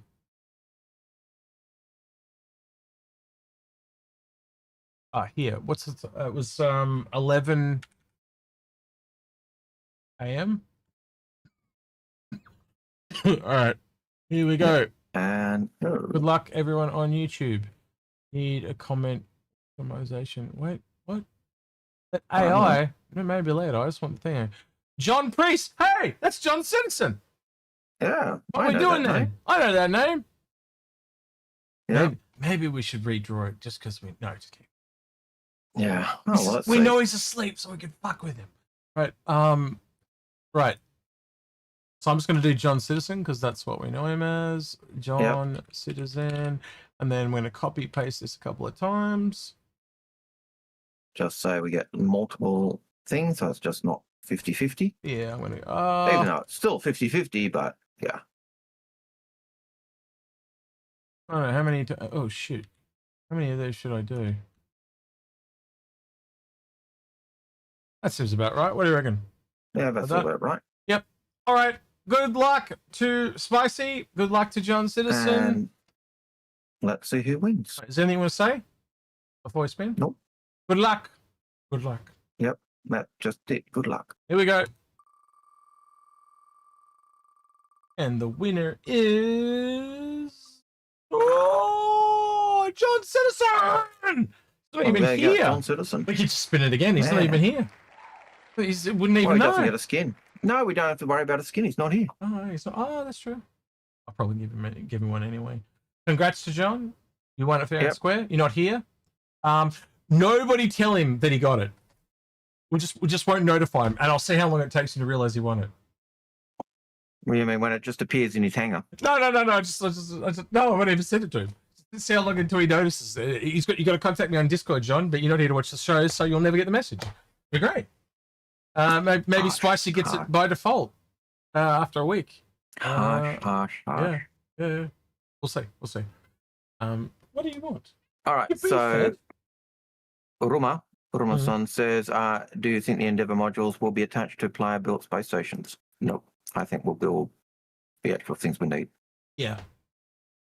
BCTZ500 says, or 50 says, have you had a chance to ask CIG about AMD issues? For context, I was caught up in an Intel CPU melting debacle and swapped to AMD 100%.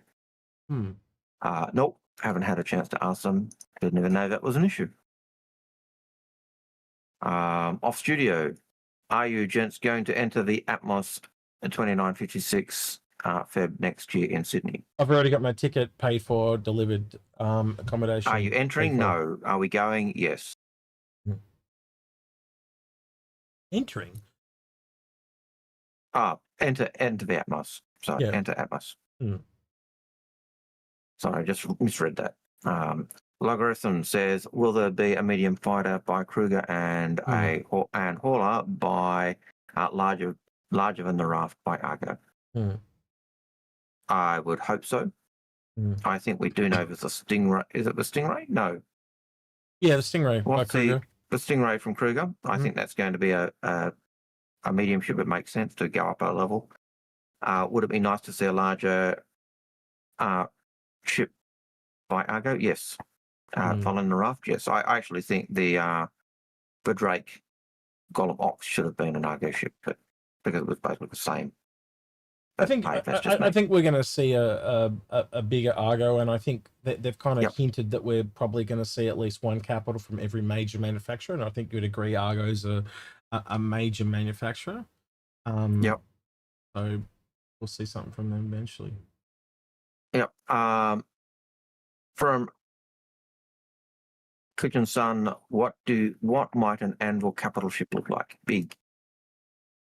Well, an anvil is long and metal, and kind of flat on the top and round on one side and square on the other, and then it's got that square bit on the bottom at the back, and yeah. So you know, I wouldn't come with a hammer. It would just be the anvil.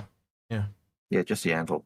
And it's kind of pointy at one end and flat at the other. Yeah, and then flat right across the top. Yeah, flat and big body bit at the bottom. Yeah, we look a bit like, can't tell. You're gonna pull one up, aren't you? Yeah. It just looked like this. Like, you could Google this yourself, man. Why don't you just do this? Look, anvil. They'll just look like that. This one looks like a gun. Anyway, it just look like one of those. Yeah. Your guess is as good as ours. Yeah. That's all we can say. Yes, it was a bit of a joke there. Ash Hole says, do you think... Yes, I saw what you did there, Ash. Hey, that's why I always just call him Ash. I never read his whole name out. Yep. Okay. Do you think if CIG could cut all payouts down to 10% of what they are now, wood, components, items, cargo, mining, salvage, etc., actually mean something? All regular player are almost billionaires after half a year of gameplay. I think there's always going to be balances to the economy, but I don't think I think CIG don't want it to be this needless grind fest. They're not really in it for money like other games are. They actually generally want to make something fun. They make their money by selling ships and selling the game and other needs. I don't think we're really going to a microtransaction economy other than probably cosmetics.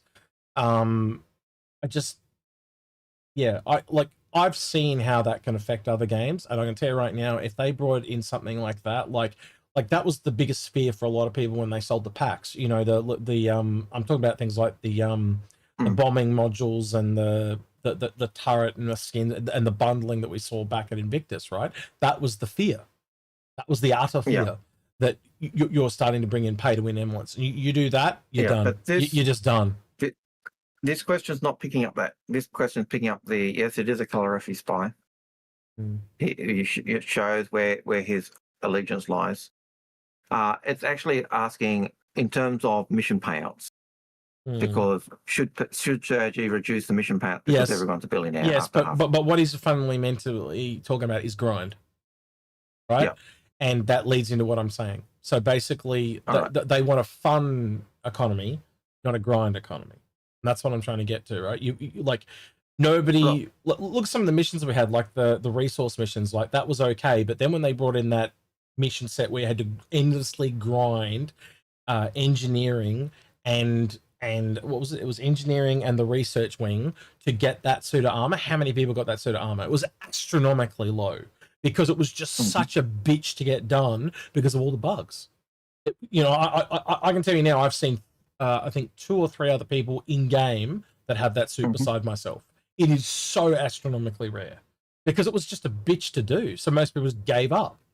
And again, that would get data from that. They need data like that. I think at the moment they don't care. They'll do the missions. They'll get people playing the game to give them the data they need. And when they finally decide, yes, we're going live, they'll do it right.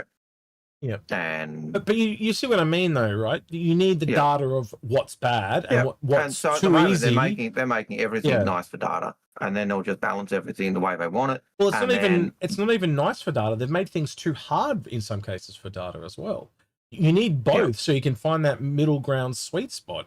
And again, that I guarantee you will probably never see a mission as hard as that again because it was the number of people that have it is just so astronomically low. It's disgusting. Look, as Citizen Ninja says, mission payouts have to be higher during testing as well. So I get that. That too. You make it higher so people want to do it. It's a bit like all the stuff that comes out with the Banu. Ship respawn. The Banner shops. Ship respawn rates are going to go way up. Like you can get a ship now in 2 minutes. They're going to be they're going to be a lot more, way higher. Like you're going to be waiting 15 minutes for ships and stuff like that at a base level. You're not going to be, you get a reclaim or an 890 jump. You might be waiting 2 days. Yeah, I think you'll be looking significantly longer times. Your starter ships are probably going to be really quick, but as you go up, it's going to be it's going to go up like exponential price increase, an exponential reclaim increase. Alex, the suit I'm talking about is the Iron Man looking one that's basically like War Machine. That's the one I'm talking about. Yep. Sorry. Any hope for Vulcan coming out in 2026? Yeah, it's coming out in 4. It's coming out in 4.5. Bob's Ratrag says ask that question. It's literally the default render in the 4.5 patch that's hopefully out next week. Suva Corbo. Rabbit. Yeah, that's it, Alex. That's the one. Yep. Rabbit SC says, do you think the Vulture should receive small external cargo grids on the arms for attaching ship parts, mainly large weapons? No. It'd be nice. We just need a ship in between it and the reclaimer. Yep. Or you have a cargo ship with you. But I understand your problem and your frustration, Rabbit, because that is why I salvage in the reclaimer, not the Vulture.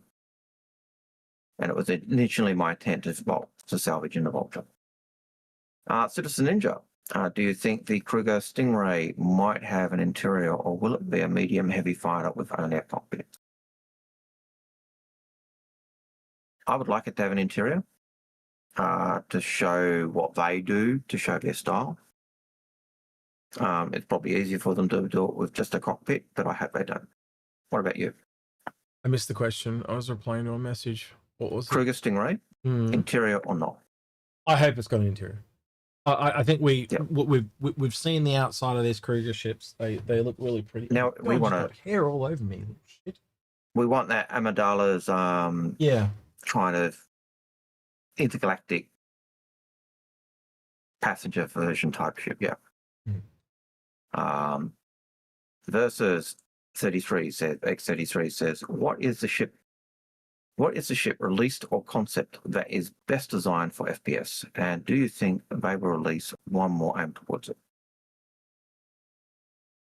FPS. Well, I'm going to be honest, it has to be probably the Clipper at the moment. That versatility of the ability to build yourself guns on the fabricator, the bed, the medical bed. I think for a solo player. I don't think you can look past a Clipper. If you're going into multiple people, then probably might lean to something more like an Apollo. But they also talked about other versatile ships coming next year, and you have to assume if that's a medium, then they're talking about a large. So imagine taking the Clipper and making it multi-crew for 2 or 3 or 4 people. Wouldn't that, though, like you look at what the Clipper's got, the multi-crew version of it almost seems to be the Carrack. And the Clipper is kind of an explorer ship for one person. Yep, but that is on the higher end of large. So there's a space back. You're seeing something in between. So something that's like Connie Apollo size is what I'm talking. Because Carrack is the maximum at 128, but you've got the smaller ones that are down there at like, what is it, 43 meters or something that pad size flips over. So you're talking, or 41, sorry, flips over. Yep. So I'm talking something like 41 to 90, somewhere in there. Yep. Yeah. Smaller than a Galaxy, put it that way. A Galaxy's 110. Okay. So yeah. Yep. Well, no, it's just dried out. No, Pete, because the Corsair doesn't have a fabricator and it doesn't have a medical bed. So again, when you look into the versatility stuff, they seem to be doing a little bit of everything. But take the idea of what Algared's saying in the Carrack, which is what, 5 to 8 or something like that. Yep. So you take that and you bring it back down to 2 to 4, which is essentially between the Clipper and the Carrack. That's the ship we're talking about, whatever it would be.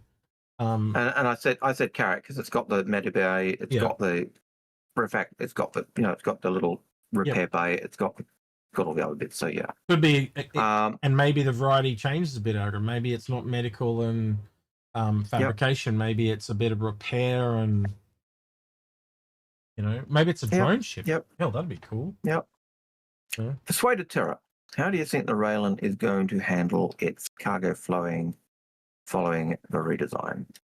It's going to have cargo just like every other ship has cargo in the same boxes that we have. If they're just trying to keep the look.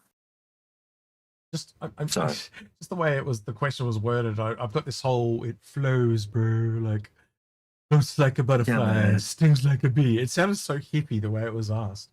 Yeah. Liquid metal, bro. Yeah. Yep. Polemic Panda. What were your ancestors convicted of?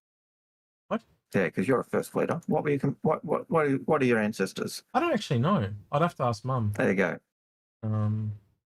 Yeah. I don't know. That's really weird. I was listening to someone today and he was talking about how they should do what they do with Australia and just put everyone on an island. And I was like, you're an American. That's essentially what you guys started out as the whole reason Australia exists is you didn't want to take the prisoners anymore. So basically that's why Australia exists. So you've got prisoners there just like, yeah. In fact, there are just as many convicts sent to the American colonies as there were to Australia. In fact, more. Yeah. So, and they weren't just convicts sent to Australia. There were also pre-settlers that came here as well. Yep. Yep, that's right. Just like in the States. So the difference is you guys didn't like paying double tax, weren't fair, and we were more worried about the French and the Spanish. So anyway, what about Riverdale 7892 says, what about the Liberator part of the question? Which is going back to the question about the Liberator and the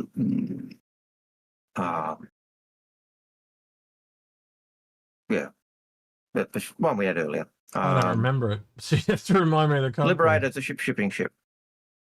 I can't remember what the original question was, so I can't answer it. So if you put your question again, I'll look. If you're still won't here, come up because I've closed the bot.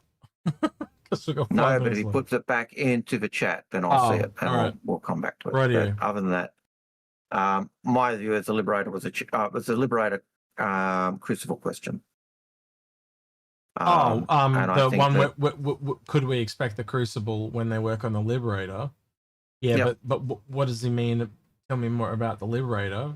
We talked about that, like what they would do with it. And the Liberator part is just it's a shipping ship, and look, it was also the repair aspect, and the Liberator has at least a bare minimum. Just hand tools. They said it was hand repair, hand refuel, hand rearm.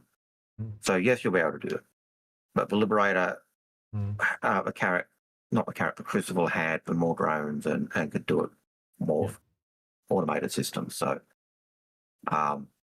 and I think the key question is how is the Liberator different from, say, a carrier ship? And the difference is that most carrier ships will have some form of automated process. Others will be using, just like the Liberator, hand tools, hand rearm, hand refuel. Which ones they are, can't tell you because I don't know. That's it. Piece of Laughter says, do you guys like to see an upsized remake of the OG consolidated Outland Mustang Beater? Do you want to see more of a Winnebago? Look, they kind of did it once already. I don't see them doing it again, but if I did anything, I'd go back to the original design. We were both a big fan of that, were we not? I thought it was okay. I thought the downside of it was you lost out. You gave up all your cargo and everything else.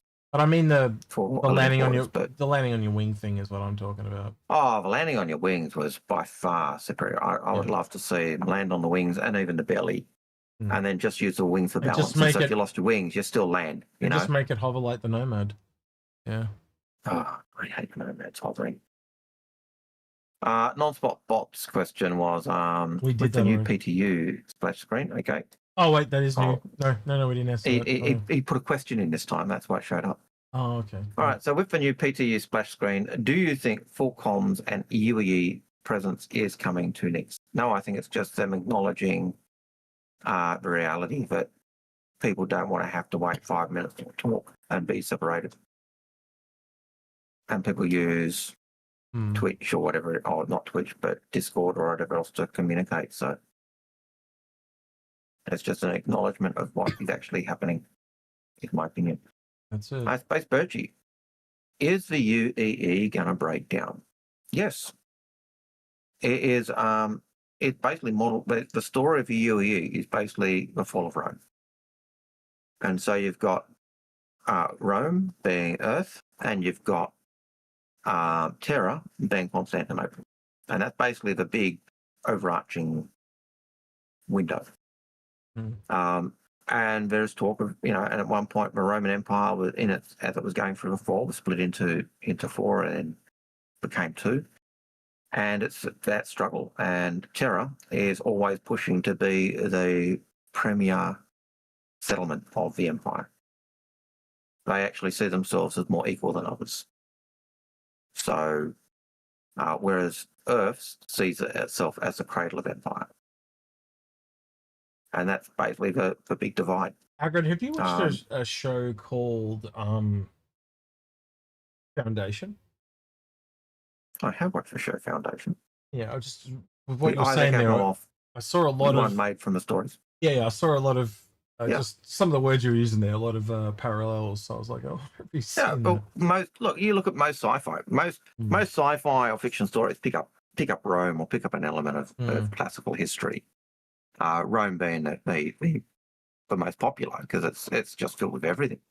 You've got the Vandal, who are at one point it was going to be said the Vandal actually sack Earth. They actually get in and destroy Earth. They burn Earth. And I can remember talking in 2014. This talking with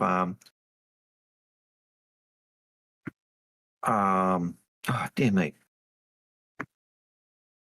Chris's brother. Aaron, talking with Aaron, and we're talking about the sack of Rome and the sack of Earth. And he said the way we're doing it is if the Vandal turn up into a system like Earth and the players say, yeah, we're not doing anything, that system will get flipped to a Vandal system. But if we turn up into a Vandal system like what Operation Pitchfork was pushing back then, and we hold it long enough, the UE will turn up and it will become a UE system. So it makes me wonder, like, all the things we talked about, like going in and taking over a space station and essentially doing it up and stuff like that.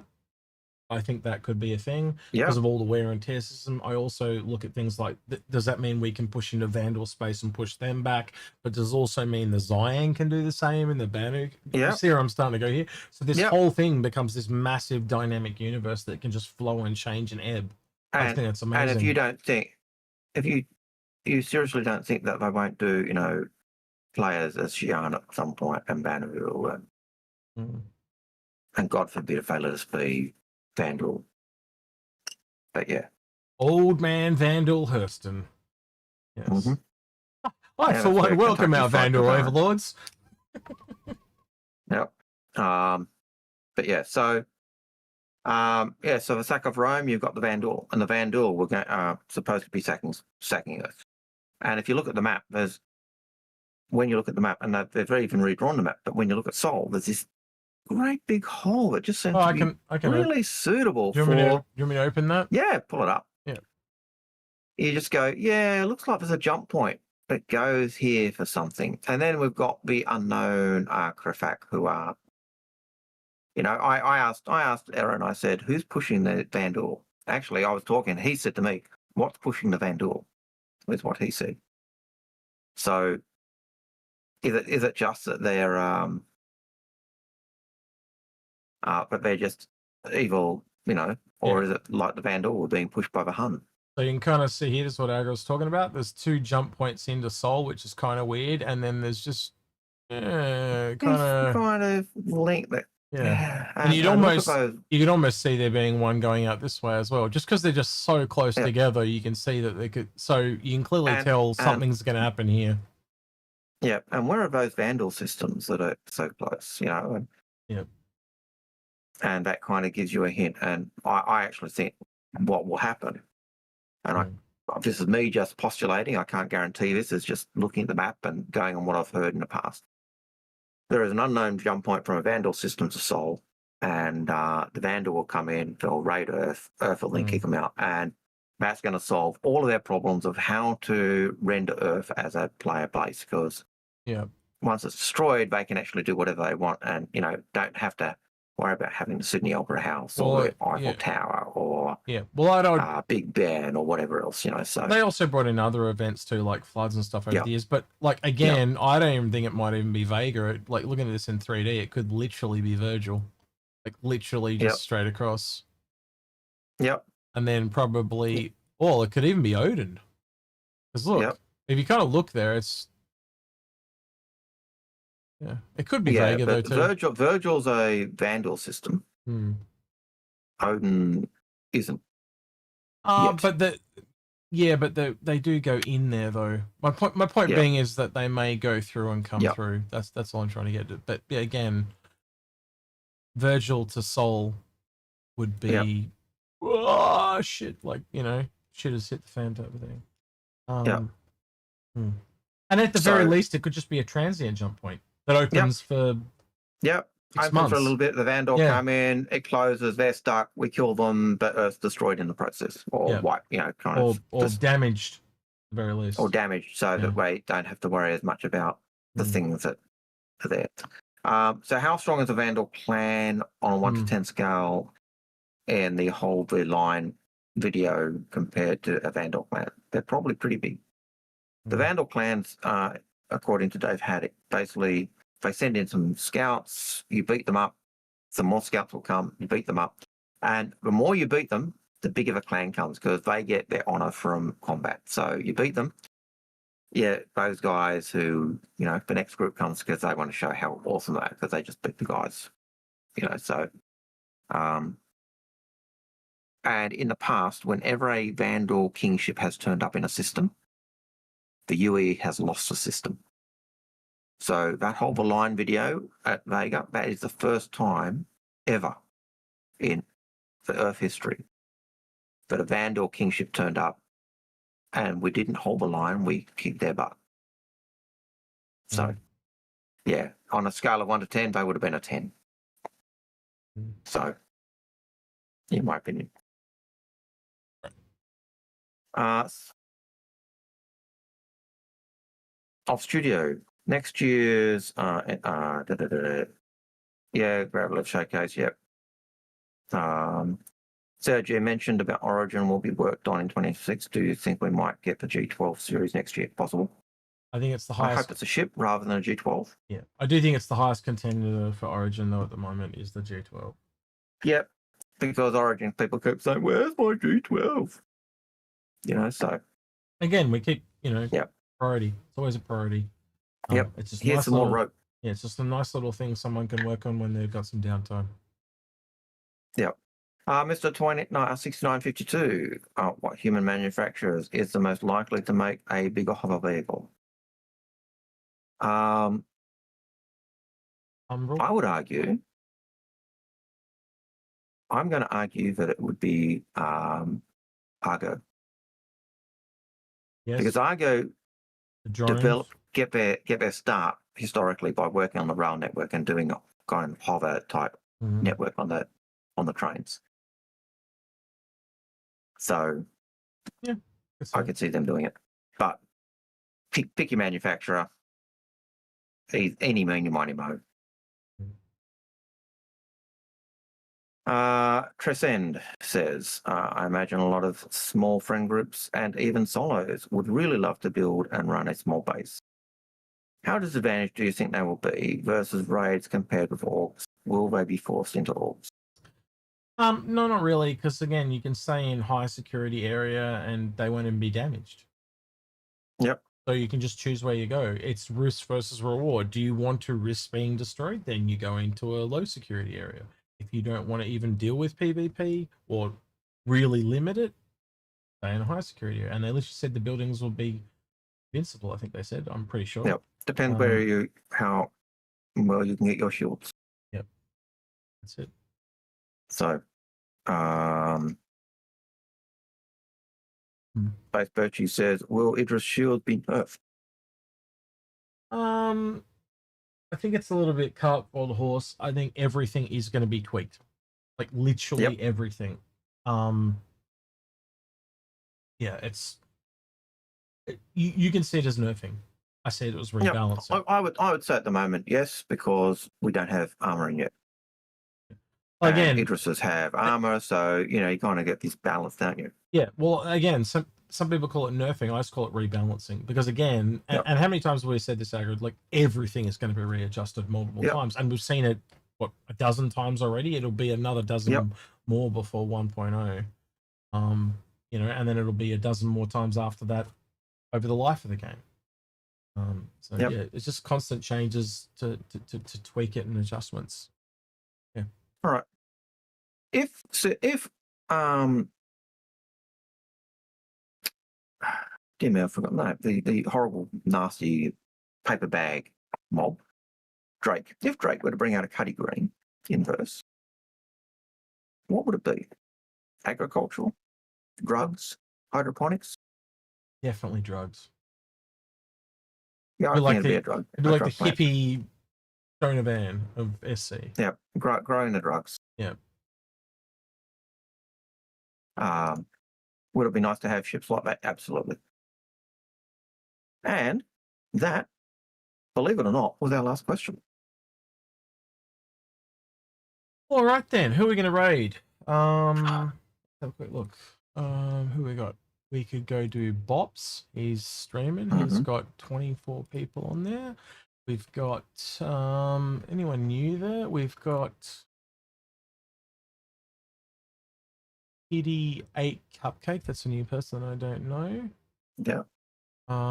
Is anyone else there that you see? Well, look, I'll take it over and you can have a look. Anyone else there? There's a couple of our talking heads there. They'd be a good group to raid. Yeah. The one I think Bob's. The one on the left is just as ugly as the one on the right in that thumbnail, though. So I don't know. I know. It's a bit dodgy. I know, really pretty bad, eh? I don't know. Any suggestions there, Twitch, where you guys would like to go? I don't mind doing new people. I don't mind doing bops. You know, I like doing people I know, but I don't know a lot of the people there. So yeah.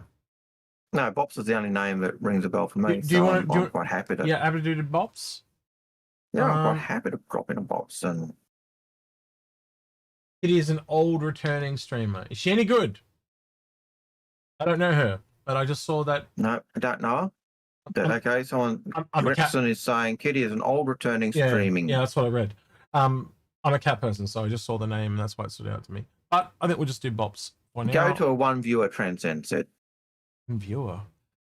I don't know anyone though, so like I don't want to awkwardly pick someone that none of you know and they're terrible. And I like to support Aussie people too. I think I'll just do Bops. I just don't know anyone. It doesn't. Again, if I'd seen them, I would recommend them. But again, I did look down there and I didn't know there was no names that I recognized that I'd seen. But I did go through. You know, it's one of my things, Zach, right? I go around and watch other people.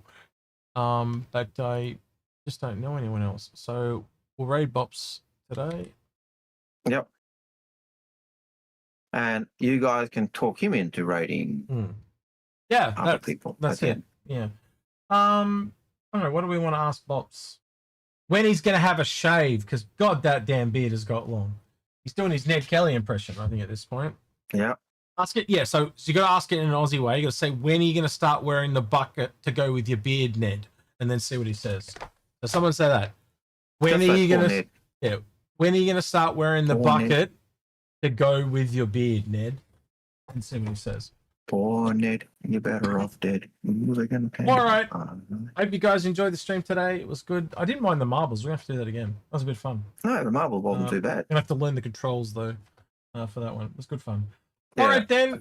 Pat 44 says asking when they're going to add a decent medium fighter. So, yeah. Yeah, that one, too. As usual.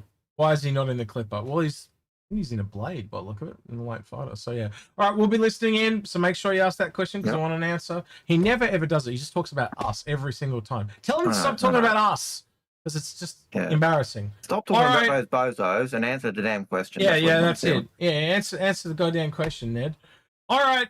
See you, Twitch. Say goodbye to YouTube. YouTube, say goodbye to Twitch. And they're gone. No, I missed the button. And the other gone. All right, let's have a listen in.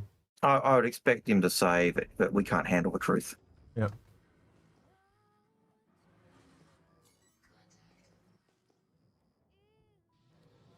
I'm here! Kill me! Come on, kill me! I'm here! Come on! Hey! No! Look who it is! Inforunners just raided with 123 cuties. Hola, Inforunners! When am I going to start wearing a bucket, Ned? Why do you want to wear a bucket on my head? I can do that, hang on. Oh, I can't do that, I don't have one. It better be a KFC bucket. It's gone. Yeah. That's the thing they do here. But when the cricket's on here in Australia, they have the paper buckets on their head. Very well. Very good show this morning. Yeah. It has become tradition for me to wake up slow in bed after streaming all night on a Friday and lay there and watch the Inforunners, and it's always good news. It takes me about 30-40 minutes to sort of get conscious. Then I sit and yap for another 30 minutes, and then I'm ready to do my stream.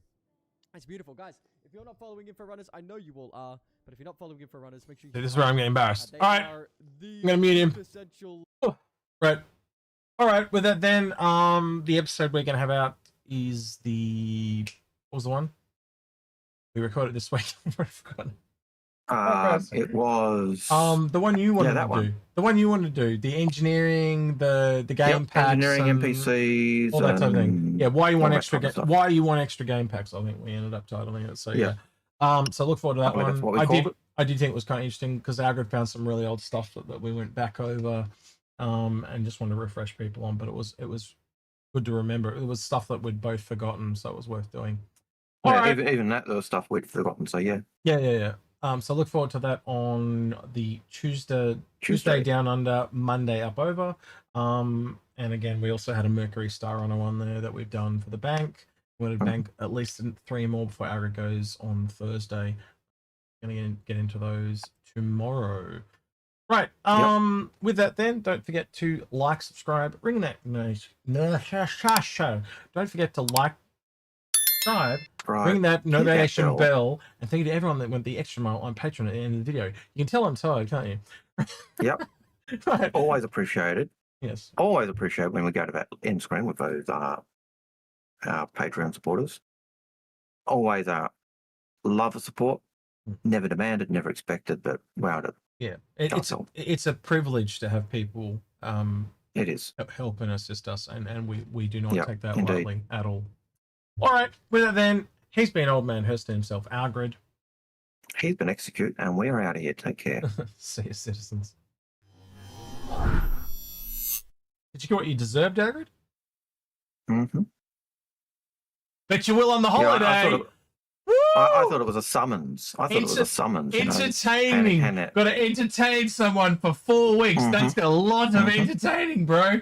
A lot of hardcore entertaining. Uh-huh.